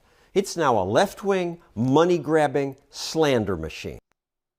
There we are. Holy moly. He tried to warn us, and I remember that. That was a long time ago, but there it is, folks. Holy cow, it popped up on the screen. I fixed it. Sandra Casey donated $10. Hope this helps a little bit, guys. I love you guys. We love you too. Listen, it doesn't need to be big donations. Like Mel comes in here, CJ comes in, or Howie comes in, or Chuck comes in, or Bobby comes in and drops a hundo. That's great. We love that. But honestly, $5, $10, $100, $20, whatever. 5 people give $20. That means more to me than somebody giving me $1,000, because not more, but it means it's all good, right? As long as we get to that goal. And you notice that our goal has stayed the same for what? Almost 2 years. We were at 250. Now we're at 300, and it'll go up at some point, but not now. We're just trying to just keep the ship moving, keep sailing. You know what I mean? And we're in a good spot. We're in a really good spot. It's just been, this month has not been great, and it's tax time, and it's always hard for everybody. No, it's just the multiple hits. We were prepared for tax time. It's the multiple hits that came along with tax time. Shit happens. Nobody's responsible for our own personal stuff. But the whole point is we want to try to hit the 300, right? And we can handle anything if we hit the 300. We just got to keep hitting the 300, and life is good. What we can't do is not hit the 300. And there goes Mel. Fucking Mel. You're not supposed to be doing that. You weren't supposed to be doing this. Canadians. I mean, she's going to call in. Every time she gives over 100, she calls in. She feels obligated or something. Fucking entitlement. Ethan thinks that she should become a host and call in. I was like, she calls in like every night. She we is a host. She is a host. Don't give the angry face. Knock it off.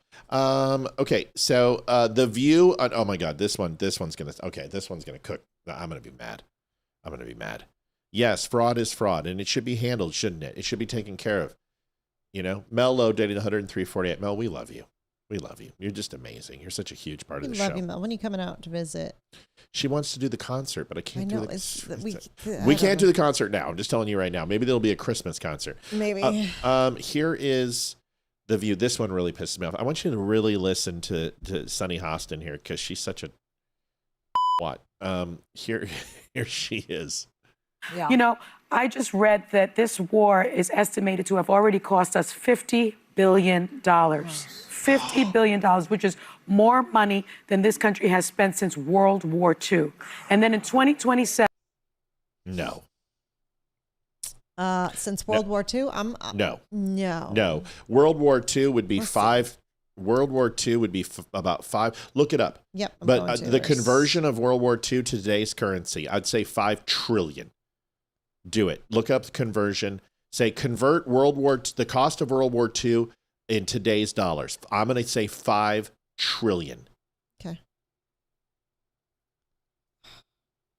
What are you doing? I'm trying to log in. So why do they log you out? I don't know. Use the app. Don't use the web. Oh, do I have? Yeah, close that. Oh, sorry. I'm sorry. That sounded really. I apologize. I didn't talk to you with respect. It is right there. I didn't talk to you with respect there. I know you don't even care. She doesn't even care. She's I ignore him. I tune him out shit! half the time. I was trying to apologize for being short with you. Huh? Just put it in there. See, I don't even know what I'm supposed to put in. Put in how in today's dollars, how much would have World War II cost? I'm going to say 5 trillion. 5 trillion.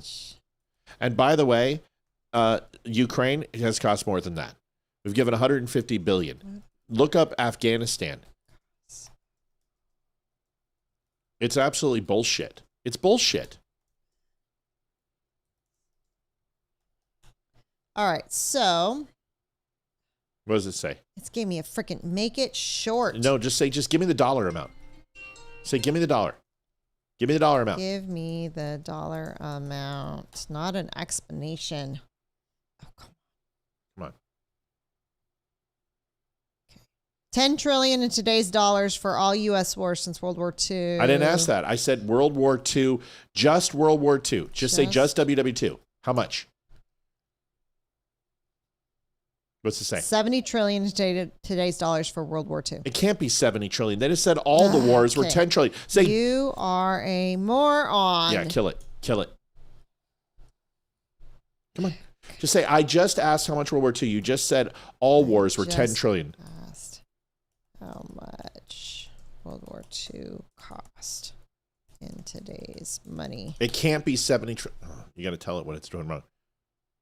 4 trillion. 4 trillion. I said 5 trillion. Okay, I was said trillion. About 4 trillion in 1940s dollars. Yeah, I know. Roughly I know. 60 to 70 in today's dollars is what it's saying. Okay. Okay, so that's not true. That's a lie. Okay. There's no way it cost. Hang No, we're done with ChatGPT. ChatGPT is completely full of shit. That's what I do. There is no way World War II was $70 trillion in today's dollars. I completely disagree. There's no way. But I will tell you that in today's dollars, it would cost $5 trillion. Just say how much was it? Just say how much was World War II in $1940. Just say that. Go away. Go. World War II. Got to scare you off. Nope. You leave mom alone. 1940.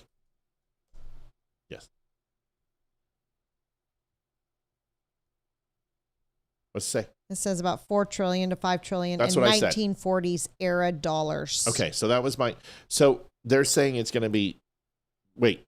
Okay, what is the conversion rate? Because if that's the conversion, then that's even worse. I didn't think it was 5 trillion for WW2. What is conversion of 4 trillion in 1942 today? It's going to be 60 trillion.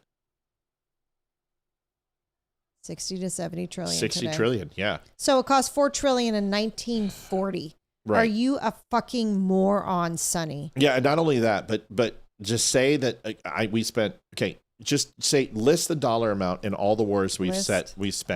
Dollar amount of all wars we compared to today's money. Compared to today's money. Just the amount, not an explanation. Yes. Good. Go. All right. What does it say? Korean 500 billion. Vietnam. Okay, well, go slow. Okay, so Korean 500 billion. Okay, she's wrong right there. There's one. Vietnam War 1.1 trillion. Wrong right there. Gulf War 125 billion. Wrong right there. Iraq War 3.5 trillion. Wrong. Afghanistan War 2.5 trillion. Wrong. Other operations 350 billion. Wrong.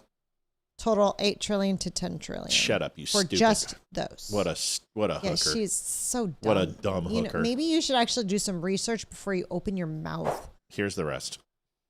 And this president is asking for $1.5 trillion for defense, which would be more money spent in modern history on war. Why don't they just get rid of her? This is a complete blatant lie. We just proved it to you. Moron. It's such a complete blatant lie. And by the way, 1.5 trillion defense budget does not mean all of that's going to war. This 1.5 trillion was proposed long before Iran happened. This is bullshit.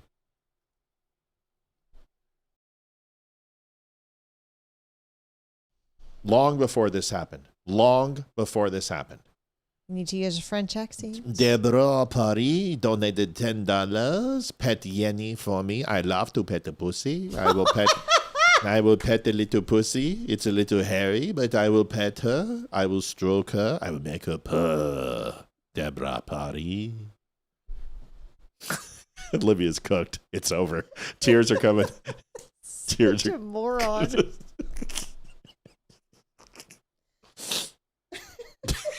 You all right? Oh, she's cooked. It's over. It's over.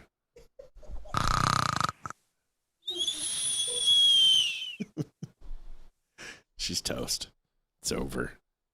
I will make the kitty. I'll make the kitty purr. Make the kitty meow. She'll be like, oh meow. What the kitty will say. I like the little kitty.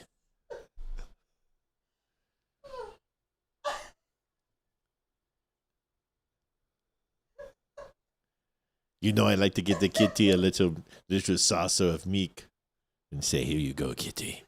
Enjoy the milk. And did you milk the mother cow to get that I just saucer of milk grabbed for its the mother cat? nipples and just milked. He never told me about your cat milking days in Motown. Yes, I did. Yes, I did. Only clips on the shows I watch. We should clip this. All right. Unbelievable. I think what the American people want is good health. They want, right? They want good health care. They want good education. They want good housing. They don't want to spend $50 billion in a war of choice that is unconstitutional, Not a war of choice. illegal. We it was didn't his choose choice. his choice. It was his Yes. choice. Yes. It's a war of choice. And for this president to say, I'm going to end a war, well, sir, you started the war. You shouldn't have started it in the Miss first place. Kirsty, $5. Thank you very much. Thank you, Kirsty Worthen. We appreciate you. $5. Listen, every bit helps. It's a oh shit. Am I reading that right? Yes. Is that an extra zero there? Yes. Someone give him a steak. Listen, we need to check. First of all, I can't even begin to tell you how kind that is. But if it's a mistake, let us know and we'll take care of you. Are we good? Yeah. You crying over here? No, I'm good. I think I'm okay. Okay, so put it in. I think we're ready. I think it's a new donation, too. It is. I've never heard this I'm just curious who you coach for. Coach Tim Lai, I believe, donated $300. Coach Tim, thank you so Appreciate much. it. I hope whatever team you're with, as long as it's not the Los Angeles Kings, win. And God bless you, or any hockey teams that we may face on the road to the Stanley Cup. But dude, that is huge. That means the world to us. We don't know who you are. This is new name, new donor. But thank you and God bless you. We appreciate you. Appreciate that. That means it's somebody who's watched the show and said, you know what? Like the show, like what they're doing. Let's help them. So thank you. I look like I had no makeup on. And I will touch your pussy if you want me to. Don't even start.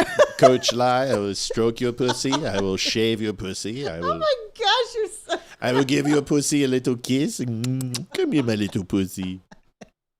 You know, Deborah's gonna just donate $5 each show just to watch this happen. Oh God. Oh God. Talking about our cat, you sick. Jeez, you guys are gross. I didn't realize Yenny could have kittens. Yeah. Oh, she's too old. Steve Hilton, Fox News. He's the British guy. I'm not a huge fan. I'm not a fan of the weekend host. I think, honestly, we could do a better job than pretty much every weekend host, minus Kaylee McInerney. But I'm not a fan of Jason Chaffetz. I'm not a fan of Trey Gowdy. I know Maria Bartiromo, whatever. Drives me up She's the wall. okay. But I think the weekend show needs some talent. And we're willing. We would love to. You can talk about our pussy all the time on national TV. Steve Hilton, here's his answer in California. Listen, I'd rather have Steve Hilton than anyone who's in there right now. He is a nutrition and fitness coach. One of the proudest days of my Thank you, life. sir. Well, God bless you, and thank you, Coach. Appreciate it. You're the best. Over on Rumble, that's huge. Appreciate you. We love our Thank Rumble you so viewers. much. Thank you so much, brother. Was the day I became an American citizen. It happened he in a looks ceremony good. right here. Didn't even recognize I him. like the beard. I like the open collar. Looking good. Looking Didn't cut. recognize him without that T-shirt with the white T-shirt with the blazer. Yeah, Joey is great on Fox. That's an absolute truth. He's amazing. He's amazing. Love Joey. Joey's great. In San Francisco. So it is a deep honor for me to be endorsed by the President of the United States. And here's the thing that's going to help every Californian when I'm governor, is that we will have a constructive relationship and partnership with the federal government, He's which small. would be the case. I had no idea it was so small. I would hope for any party in that situation. so that we can make things better in California. Work with the president and his administration to manage our forests better, to harvest the timber so we can build the single-family homes we need for young families, to work to increase California energy production as he wants to do, so we can lower gas prices, to fight the fraud in our government so we can cut spending and cut taxes, to work to enforce our immigration laws in all these areas and more. It will benefit every Californian to have a governor who is a partner on these issues with the president and his. You know what? You know what Porter's thinking? I wish he would just get out of my shot. Yeah, that's what she's thinking. Right. Get out of my shot, you fucker. We have that video. Yes, we do.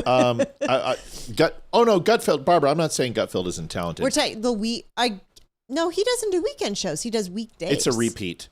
But listen, we're not saying that nobody's talented. I know you're not saying that we're saying that. I'm a big Joey fan. Love Joey. I love it when what's his name? The friend from on Twitter, black gentleman who's on there. Oh, I don't remember. Can't remember his name. He used to do Denver sports. Cook.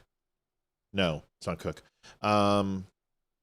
Weeks. No. Yeah, Weeks. Kevin. Is it Weeks? Kevin Weeks. No. No, that's hockey. No, that is right. You're right. It is hockey. Kevin. Why can't I remember? Chris You're something. gonna kick yourself when you fight this. I know. I'm getting old. What do you want? Nope, it's not Chris. Kevin. Kevin? Oh. I don't remember. I can't believe I can't remember. I'm going to remember like in 20 minutes. Kilmeade is great. Yep, Brian Kilmeade's pretty good. I'll remember it later. You want to get him on the show. Kevin something. What was his last name? Kevin Cork. That's right. Kevin Cork. I had the Kevin right. I like Kevin Cork when he's on too. And it's not that I don't like people. I just think they could use a talent upgrade. That's all I'm saying. So we're ready. Let us know when you're there. Deborah says, and Matt has the nerve to talk about me and my feet. I'm talking about my cat. You're disgusting. I don't know what you're talking about. I don't know what you're talking about. Lawrence is good. Yeah, there's some good ones. You're right. Okay, I retract my statement. They still need talent replacement. Some people who aren't good. I think he's talking about Rachel. What? I think you're talking about Rachel. What? You don't like Rachel. Rachel Compost Duffy? Rachel's Compost Duffy. Larry Elder's good. Okay, we're done. Hello, pointers. We're done. Porter on trans parents. This is her. So this is the California debate we're obviously getting to. Here's Porter's reaction on notifying transgender children to their parents. This is crazy. Ms. Porter, Toby from Costa Mesa wants to know, do you agree with schools not notifying parents if their child identifies as a different gender? You have 30 seconds. It is between a parent and a child when a child chooses to have that conversation. The job of our educators is to teach them to read. By third grade, that is a really important benchmark to help them make the jump from Algebra 1 to Algebra 2, which opens the door to higher paying jobs. These are conversations for kids and parents to have with each other and their healthcare providers. This is not a role for schools to be policing personal decisions. Ms. Porter, thank you. Mr. Mahan. Something tells me you don't believe a word that just came out of your mouth. Oh, she's full of shit. She's absolutely full of shit. Yeah. There's no doubt. Here is her on her staffer. This is the one that Olivia was talking about. Star, thank you. Frank. Ms. Porter, you've acknowledged that your interactions with an aide and with a reporter captured on videos which went viral were, in your words, a bad look, and that you could have done better. What have you done to address those concerns? And as a person who frequently speaks about being a parent on the campaign trail, what would you tell your own kids if they ever faced a boss like that? You have 60 seconds. I apologized that day to that staffer 4 years ago. Wow, well, that makes it better. The whole night was like that. She was absolutely horrendous. Right now, the current rankings in the governor race, Steve Hilton is leading with 17%. That is bound to change. Becerra is the Democrat. You guys know who he is. Handsome Roberto. He is on the uprising. Chad Bianco is a Republican. He's at 14%. So if Steve stays in, you got to figure those Republicans are going to go to him. So Steve Hilton has a commanding lead if he stays in. It depends how long Bianco is going to stay in. Remember, top two get it. So right now, Bianco has no reason to get out. But Tom Steyer is a Democrat. He's surging. Xavier Becerra is surging as well. Katie Porter, she's 10%. She's dead on a stick. That chick is so fucking stupid. Matt Mahan is 5%, and then undecided is at 23%. You're going to see that undecided stay there a while. They've got a long time before November. So yeah. I would anticipate that the Democrats will start pushing under one candidate as more drop off. But honestly, if one of those Republicans drops off, it could be Steve Hilton versus somebody, or possibly the runner-up for a Republican. I would love to see two Republicans and make sure it's a lock. But Who would we like to see? I don't know enough about the candidates, but it's Steve Hilton, probably. I don't even know who this Chad guy is. So I think Steve has some liberal tendencies, and he's not necessarily the most conservative candidate in the world. I think he flip-flops on some notion. I believe he expands big government. But honestly, anybody's better than Newsom, and it has to be a Republican. So any of those two, I'm fine. As long as there's not a D in front of their name, I'm good. That's all I care about. Folks, appreciate the donations tonight. It was amazing. I went from a night that I just thought we were dead in the water, and it's all a real French talk. It was, I'm sure it was the French talk. But anyway, that's where we're at. Last one, Porter on CDLs and language, on truck drivers passing language. She manages to say, when she's asked the question, that Trump is racist. That was her answer. Shit's incredible. Listen to this. Porter, same question. Do you believe that English proficiency, language proficiency should be... Tommy, I said there were only two Republicans running. Sorry. ...strictly enforced for truck drivers? You have 60 seconds. I would absolutely fight the Trump administration, because the job of the California governor is to protect Californians. And right now, that includes protecting them from Donald Trump. Protecting Californians also includes enforcing traffic. She looks like a fat Katy Perry. You know, I just want to, baby, I'm a firework. Look at her. Laws. And we've seen sometimes a need for oversight in California. For example, we have seen that the Department of Motor Vehicles was not enforcing rules around DUIs and drivers who had convictions for that. I am stunned that Mr. Bianco would say to Black and brown Californians and immigrants who are being terrorized and racially profiled that you have to get over racism. It's not something that you get over. It's something that you fight. And if he doesn't understand the importance of that, he has no business representing a state with the diversity of California. Ms. Porter, thank you very much. Mr. Bianco, I'll give you 15 seconds to respond. Yeah, again, that's not even close to what I said. What I said is we're Californians, and I'm speaking for them, especially from law enforcement, when I deal with persons of color every single day, Californians are absolutely sick and tired of our politicians making race the basis of everything. It is not. And this racial divide that they are pushing between law enforcement and the public, or Democrat and Republican, absolutely has to stop. And I'm telling you, we are sick of it. Well, he's a cop. That's always a good thing. I like him. I mean, he seems to be straightforward. I think Steve Hilton has the swagger down. The beard helps. He doesn't look as goofy and looks like a anorexic or an Ozempic Daddy Warbucks. Deb Paris says, thanks for some great laughs. Enjoy your game. My Penguins are about to shit the bed. Yes, they are. Sorry, Deb. Love you. Go ahead. You know what? How about for the states that don't want to make sure that they give licenses to people who can't speak or read English, and those drivers go to other states to deliver their goods and kill families, that the states that it happened in, or the families that it happened to, can sue the state that gave them the license. Yeah, I think that's fair. I think that would fix it. Might be Ethan taking up trash. I think that would fix it real quick, when the state actually is going to be held responsible for the actions of the people they give their driver's licenses to. Because they're not talking about normal people, although you should, even to be on the road, you should be able to read English. But it's the international and the national truck drivers that are going across state lines and delivering crap that can't read English and don't know what they're doing and are killing people because they don't know what they're doing. Yeah. Well, I just look at it this way.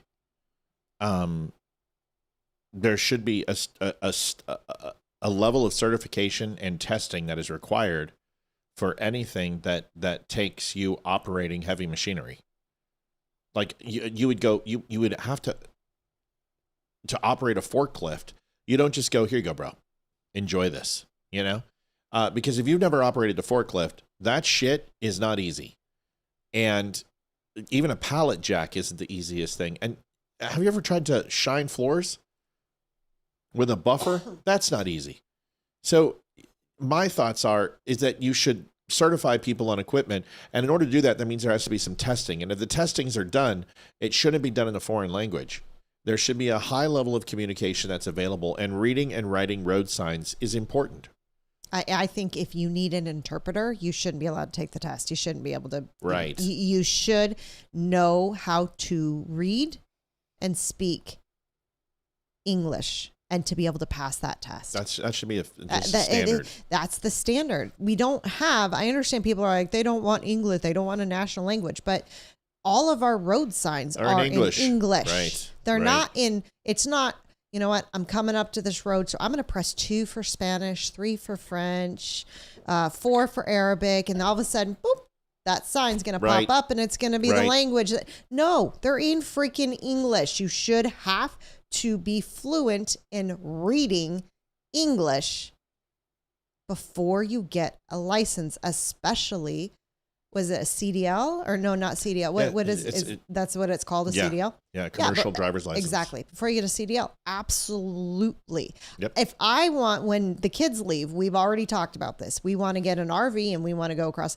We are both going to have to go and take a test and a driving test to get our CDL so we can drive that freaking thing across country. Both of us. And I've had my license since I was 16, and the 2 tests I've ever had to take, 100%. I mean, but I'm still. Do you know how cool it is to have a wife that wants to do, like, it's like, she's like, well, do you want to go ahead and make models tonight? Do you want to go and play a video game or watch hockey or go and do the beast with 2 backs and bump uglies? And I'm just like, oh, I'm so lucky. And she's like, our retirement dream is to go get a bus and drive around.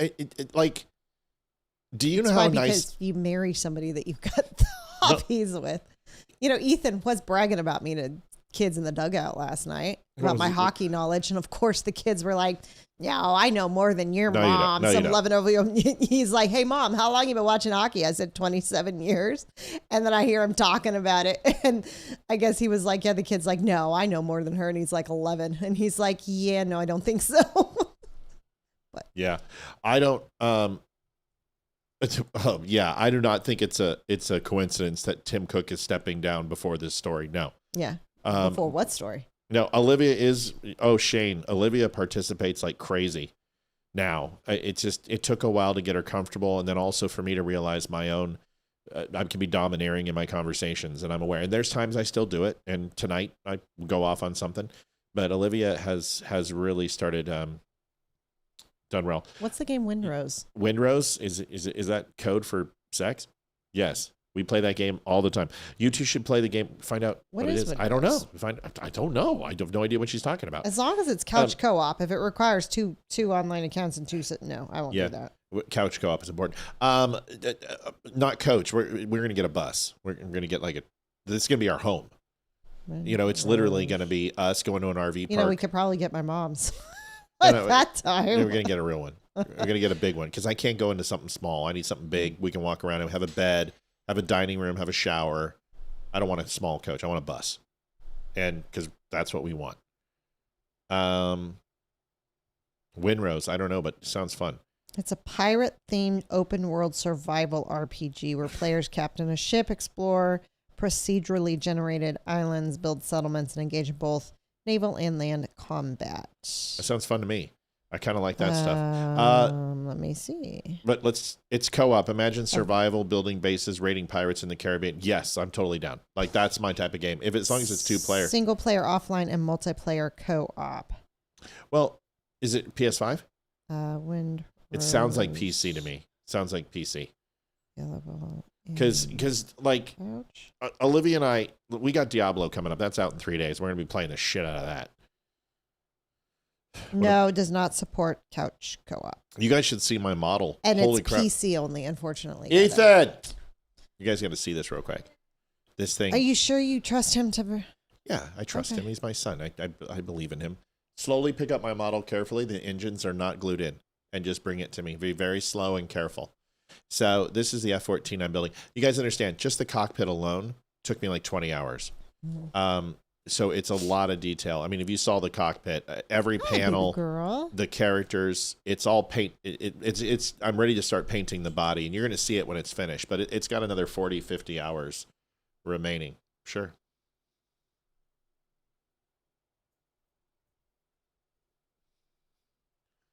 So this is where she's at right now. So, and there's 1,500 decals on this model, but inside the cockpit, which is taped off right now, I've already done the trim on the cockpit. Both pilots are complete. You should see the pilots. Holy shit! I mean, they'll tell you it's pretty detailed. But these are the engines I've already finished. You can see how detailed they are. Can you take this over there and hold it up to them so they can see the engines? Just real careful and real slow. There you go. Just firm grip. Right in front of the camera. Just put the engines right in front of the camera. It'll focus. Turn it. Other way. That's fine. And have them look down look down it. So anyway, that's where we're at. Go ahead and take that back. And very slow and careful, please. Thank you. So anyway, I love that. Like I did. Hi, we love you. I did miniatures for a long time, and I got really good at those. And I didn't know if it was going to scale to models. It is. Like I'm pretty good at this. Olivia will tell you. Like I had to rip apart a piece of plastic that I didn't know I needed. So I ripped, and then I literally put it back together, putty, sanded it, got it back perfect. So yeah, it looks really good. And wait till you guys see it. It's good. It's not going to be, it's not going to be 10:9 scale, but it'll be 8 scale. It'll be pretty good. So you'll see it when it's done. It's going to be another scene a year. But anyway, I love doing that stuff. VA Democrats celebrate. This is a funny video. This is kind of cool. Watch this. Be nice to the kitty. Just let her sit there. We're leaving in a minute. Don't get her. Leave her there. Just leave kitty. Come on over here. Sit with us. I'm going to put this in real quick. Come on over here. Sit with us. Donald Thompson, $8.43. Now we're even. Mr. Sauce, you've got some OCD competition, dude. Yeah, jeez. Let's get Sauce in here. Congratulations. Thanks, Donald Thompson. We appreciate you. Here is the video. This is a funny one. VA Dems. Look at her. Seriously? You know what? The little stinker, Yenny was on my lap last night. We were watching the hockey games, and she was snuggling on my lap. And Ash came up, put her front paws on the couch. Look. Lay down, you two. And freaking tried to eat Yenny's head. Just stuck their entire head in her mouth. And I'm like, seriously, Ash? They love each other. All right, watch this. This is funny. You guys will like this. 2 funny ones. Oh my gosh, besties. No kings for Trump, but we redraw Virginia's map so our party rules like kings forever. 45% Republicans get 1 seat. That's how we fight fascism. Period. We scream no kings at Trump, but redraw Virginia until Democrats are the kings. 45% Republican, 1 lonely rep. We don't care what voters want, our monarchy win. Hi, bestie. No kings for Trump, but we want kings for us. We twisted Virginia's map, ignored voters, and gave 45% Republicans just 1 rep. One-party Democratic rule. Duh. Sorry, not sorry. No kings, only for Trump. We redraw Virginia so our party becomes kings. 45% Republicans crammed into 1 seat. Our fascism guarantees permanent power, honey. We yell no kings at Trump, but redraw Virginia for Democratic kings forever. Voters be damned, 45% Republicans get 1 rep. Our special fascism just hits different, bestie. Slay, no kings for Trump, but kings for our party. We gerrymandered Virginia, 45% Republican, and boom, 1 seat. Democratic kings decide everything now. Fighting fascism, sweetie? Jeez. Oh my gosh, bestie. Over the top. Here's the funny one that you posted. That wasn't a funny one, but this is the funny one. Sorry about that. I mixed them up. That's just somebody doing AI and trying to be clever. It was actually a shitty job. So sorry that video made its way onto our show. I will forever apologize and count rosary until I'm forgiven. Here's the funny one. Growing up in New York, I was always in rooms with liberals who just assumed I agree with them because I'm liberal passing. What I realized sitting in all those rooms is that liberals, they think that things are copacetic. You know, when we're in an office, you have a friendship with someone who has different political opinions than you do. They think it's because they're forgiving us for being evil. But what they don't realize is we're forgiving them for being retarded.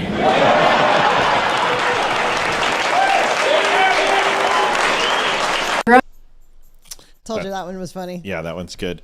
Here is teacher rap. Now you found this one. Yes, I did. And I saw it was like the headline was people are calling, like tons of people are calling for this teacher's resignation because of this video. And I'm going, okay. I mean, sure, let's post the video. Let's watch it. Yeah. Let's get your opinion on it. Here's teacher rap. I haven't seen this yet, so. Okay, almost there. Count it out. Hey! Count it out. Hey! Count it out. Hey! Count it out. Hey! I said, do it how you do it. Okay, count it out. I said, do it how you do it. Okay, count it out. That's a quarter. 25. And a nickel. That's 5. And a penny. 1 cent. And 10 cents is a dime. I said, do it how you do it. Okay, count it out. I said, do it how you do it. Okay, count it out. That was perfect. I think it's great. It's word association. I thought you wanted my opinion. Go for it. Is this what I'm like? Yes. Hey, Olivia, I can't wait to get your opinion. Go ahead. Anyway, Exactly. so I was, so now I know what it feels like. Go ahead. No, seriously, it's your video. Go ahead. No, I mean, why would anyone want her to get fired? Oh, I guess it's because she's not talking about teaching her kids how to transition into the opposite sex. Maybe that's why they're freaking out. They're probably, our dog is on crack. She's chasing her tail. She does this every time. She's just having fun. Let her have hilarious. fun. So, I mean, it's word association. I mean, has anyone ever complained about the teachers teaching their kids the Days of the Week song to the Addams Family thing? I do that with my kids. Hayden learned that way in first grade. She came home singing that song. I think it's great. It teaches kids and in a clever, fun way, as opposed to just sitting there. This is a quarter. This is a dime. It makes it entertaining. The kids want to participate. So I don't see any issue with it, but. You get that tail, Ash. I know that tail was mean to you earlier today. It whacked you a few times. Maybe you should get it. Our dog is on drugs. She's. Holy shit. She's now growling at her tail. That tail. Ooh. All right. She's teaching that tail a lesson. Here's my thoughts. Who cares? Like, any way to get kids to learn, I don't care. And it's probably liberals saying she's culturally appropriating rap music. Who gives a shit? You guys will sit here and you allow them to be Zhizhe them with 64 different genders. You'll lop off their genitalia and not tell their parents. You'll allow them to get abortions. Who gives a shit what you think? You know what I mean? Just let her teach. That's fine. I have no problem with that. If they did that with my kid, I would say it's great. The last video tonight. This one's a little troubling. If you have a weak stomach, you don't like. Oh, look at that. Maddie Howanitz comes in with $30. Thank you, Maddie. Often imitated but never duplicated. Imitation is the best form of flattery. I got to meet Maddie. I got to like Maddie's on my way. I love everybody, but Hollandaise just gets my vibe. You know what I mean? But this is Crowder. This woman, this is a violent video. This woman is beaten absolutely badly. But it's important enough just to talk about. So if you don't like that kind of thing, just turn it off and come on back in like a minute. I think that's how long it is. But I think it's important enough to watch. So viewer discretion advised.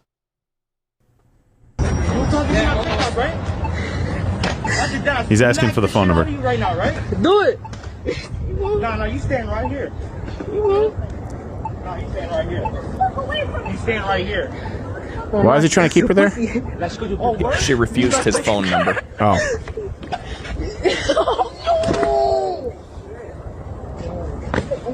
Oh. Yo. Nice. She refused. Death penalty. If that was in a state where I'm carrying, which can't happen in New York, and you see, I would bury him where he stands. Are you saying yes? I would kill him. Mm-hmm. Yes, I would kill. I would kill him in broad daylight, and I wouldn't miss lunch. What you're seeing is not just an act of evil. What you're seeing is a complete lack of regard or any concern that someone might stop an act of evil. Go ahead. She didn't want to give him her phone number. Correct. Gee, I wonder why she wouldn't give you her phone number. That's not even the point. Why? Who gives a fuck? You're not entitled to her phone number. Except what? Well, who do you think you are? What do you? So we understand this. This video isn't about the situation. We understand the situation is terrible. I don't care anyone. It's absolutely horrendous. That poor girl. Trust me. You drop somebody with force from 4 or 5 feet like he did. I guarantee she broke bones. I guarantee he fractured her skull. You curb stomp somebody. That poor girl is in a world of hurt. I don't even need to look, and I'm not even going to look. That's not in contestation. The thing is what Crowder said. I would bury him where he stands. Now, my first reaction is absolutely 100% kill him. Like if I'm concealed carry, I pull and I shoot him and I put him down. I put 2 in the chest and 1 in the eyeball for sure. There's no doubt about it. That is absolutely 100% my first reaction. But what do? I would not do that. Because you're going to jail. You're going to shoot an unarmed man and they are going to fucking cook you. Even if that was the video, even if that was seen. If you pull a gun, I want you to think about that. Just watch that video. And the moment that he's walking back, all of a sudden you see a guy pull a gun and kill him and shoot him where he is and he's dead. Think about that for a second. Think about it. Imagine that video. And although 100% is justified, do you have that little feeling in your gut of, he shot him. He shot him. Now be honest. Because Daniel Penny in the New York City subways choked out a guy who was threatening, and that guy's life was ruined. Ruined. That's when you tackle him. You don't shoot him. Oh, I'd beat the shit out of him for sure. I would grab him and I would pummel him until till the paramedics and the cops came. That I would do. Shoot him. Yeah. God, I would hope that, you know what I would hope? I honestly, what I'd probably do is I would take at least 15 steps back. I would brandish my firearm. I would not break leather, and I would show him and say, you take another step, you're dead. And if he turned towards me, or if he pulled a knife, then I'd kill him. But even if it's attempted murder, this is so hard for a concealed carry holder. You're not a hero. Your concealed carry is to get you home safely and alive. It's not to stop crime. That's not what it's designed for. And I'm telling you, he's going to jail that night. He's going to jail. And my point is and what Crowder's saying is I think Crowder knows. Even if you shoot him in the knees, you'll be paying that guy's medical bills. Do you know if he was arrested? I don't know. Look it up. Where was this anyway? Just type in video of guy slamming girl to the ground who wouldn't give phone number. What happened to her? Type it in chat. Honey, Google ain't going to help you. Google doesn't do it anymore. Google is too difficult. Listen, of course emptying a mag into that guy would be absolutely warranted. That's not the point. I think what Crowder is saying is, I'm very well that I'll be arrested. I will use my finances and the best attorneys to get out of it. I completely agree with him. If I was in a position where I didn't have a family and I didn't have kids, for sure. No. Ryan, you're not listening to me. There's a difference. If that's my girlfriend, if that's my wife, or if that's my daughter, that situation's not happening. Because the moment that person approaches my wife, I already have my gun drawn and he's a threat, because that directly involves me. And I would be justified to stand my ground in the state of Virginia if he is making threatening motions towards my family. I'd put myself in front of my daughter, I'd drop like a fucking bad habit without pulling my gun. But the moment that he had a threatening position, the moment that he got near my daughter, I'm going to shoot him. That's completely a justified shoot. But for me as a bystander to get involved in that situation and shoot him, I'm not telling you what's morally right. I'm not telling you what, on the scale of good versus evil, what's right. I'm telling you what you're going to be held accountable in today's society. Today's society, they're going to say that he acted irrationally and went above and beyond what was necessary. Because as a 6'4" man, 240 pounds, I could take that guy and snap him in fucking half. And they're going to say, why didn't you do that?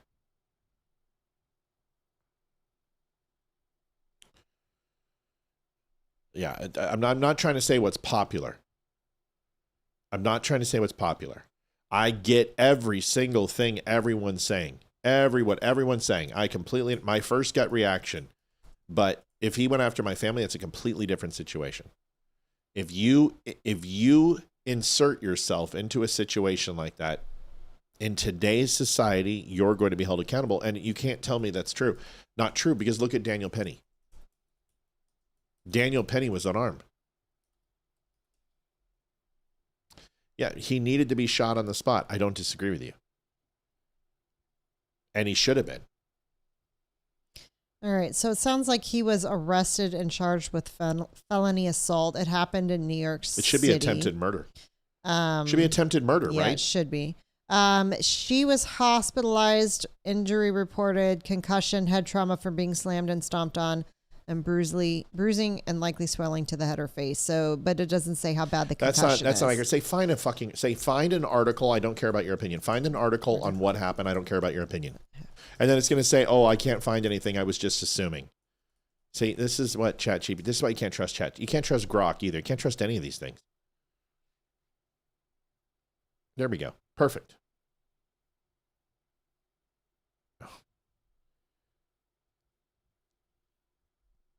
Said this is for research for a school paper. Stop being a fucking liberal.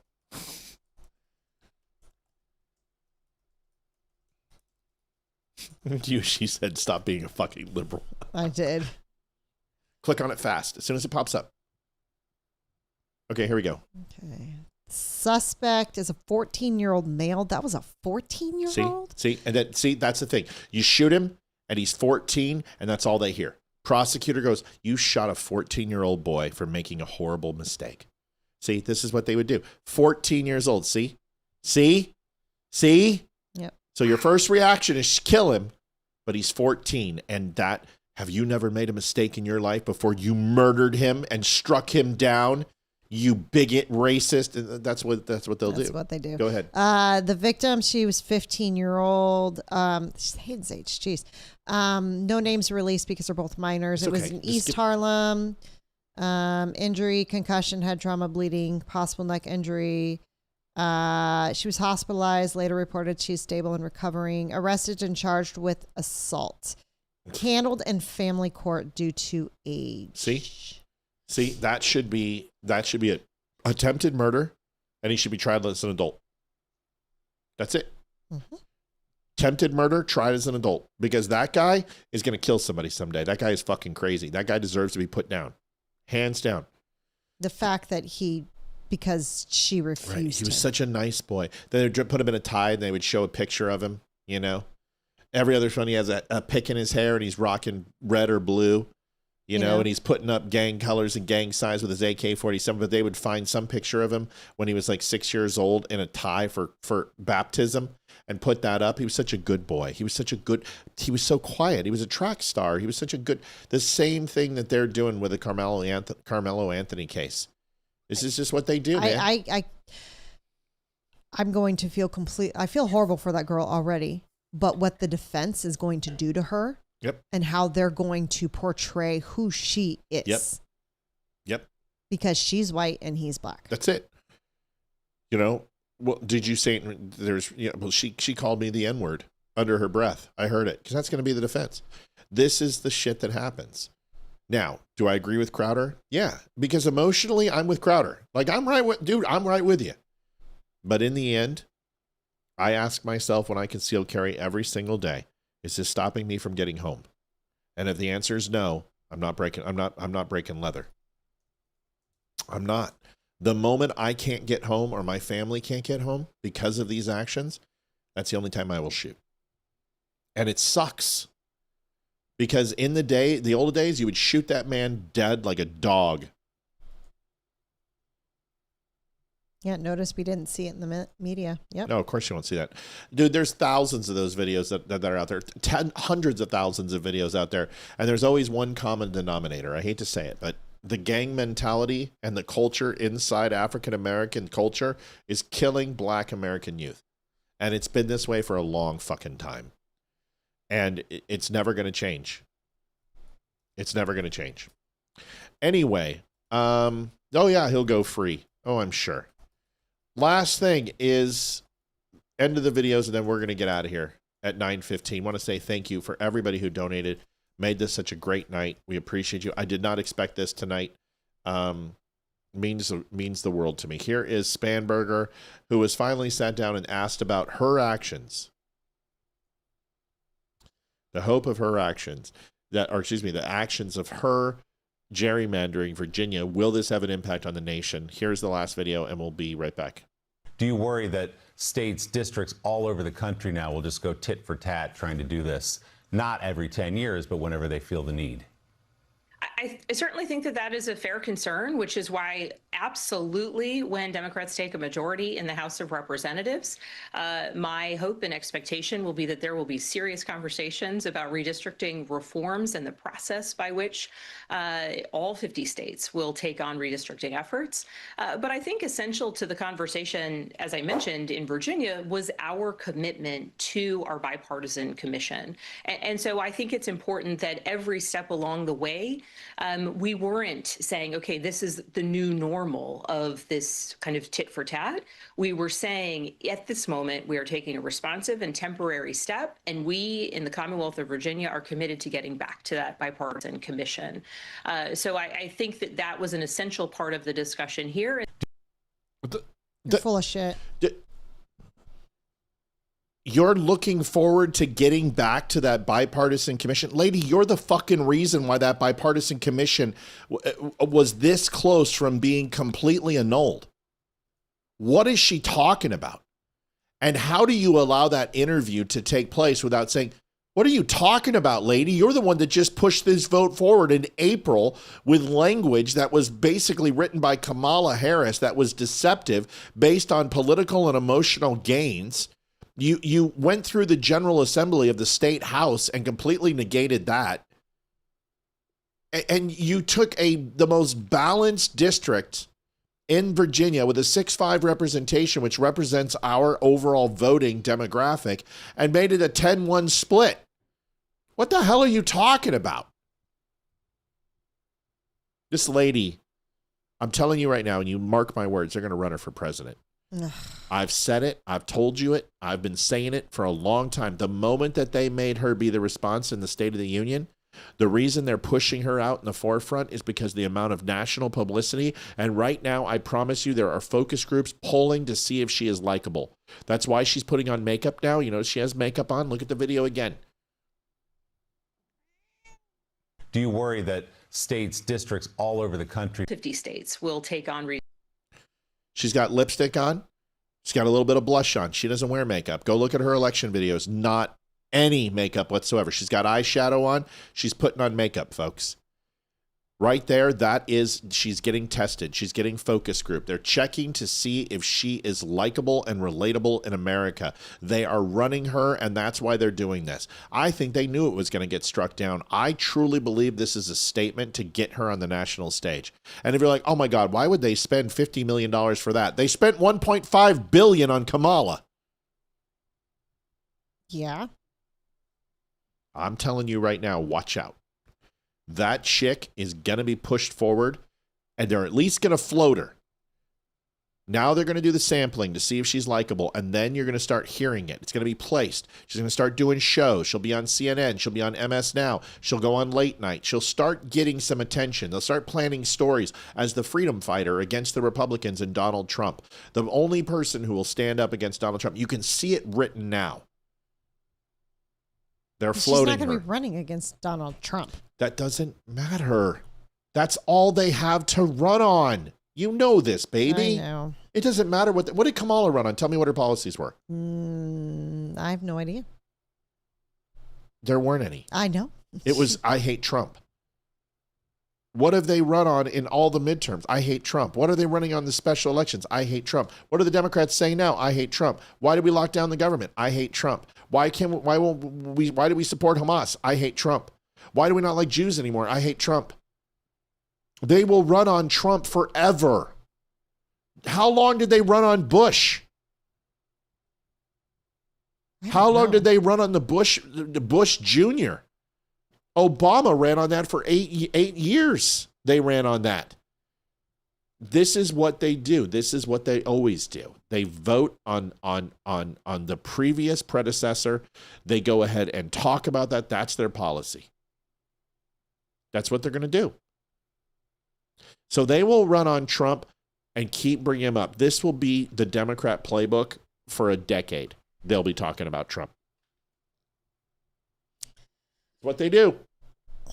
Take us out, Livy. So Melanie was just saying she was locked down at the hospital today in Baton Rouge because the Mall of Louisiana, some 16 and 17-year-old gang members were at the food court. God. And some kids from a Christian school were there, and they asked them to stop using the F word. And they opened fire. 1 dead, 2 in critical, and 7 other wounded. And I guess they locked down the article said they locked down the hospital because everyone was being brought to the hospital and they didn't want anything else to happen at the hospital. But that was Melanie?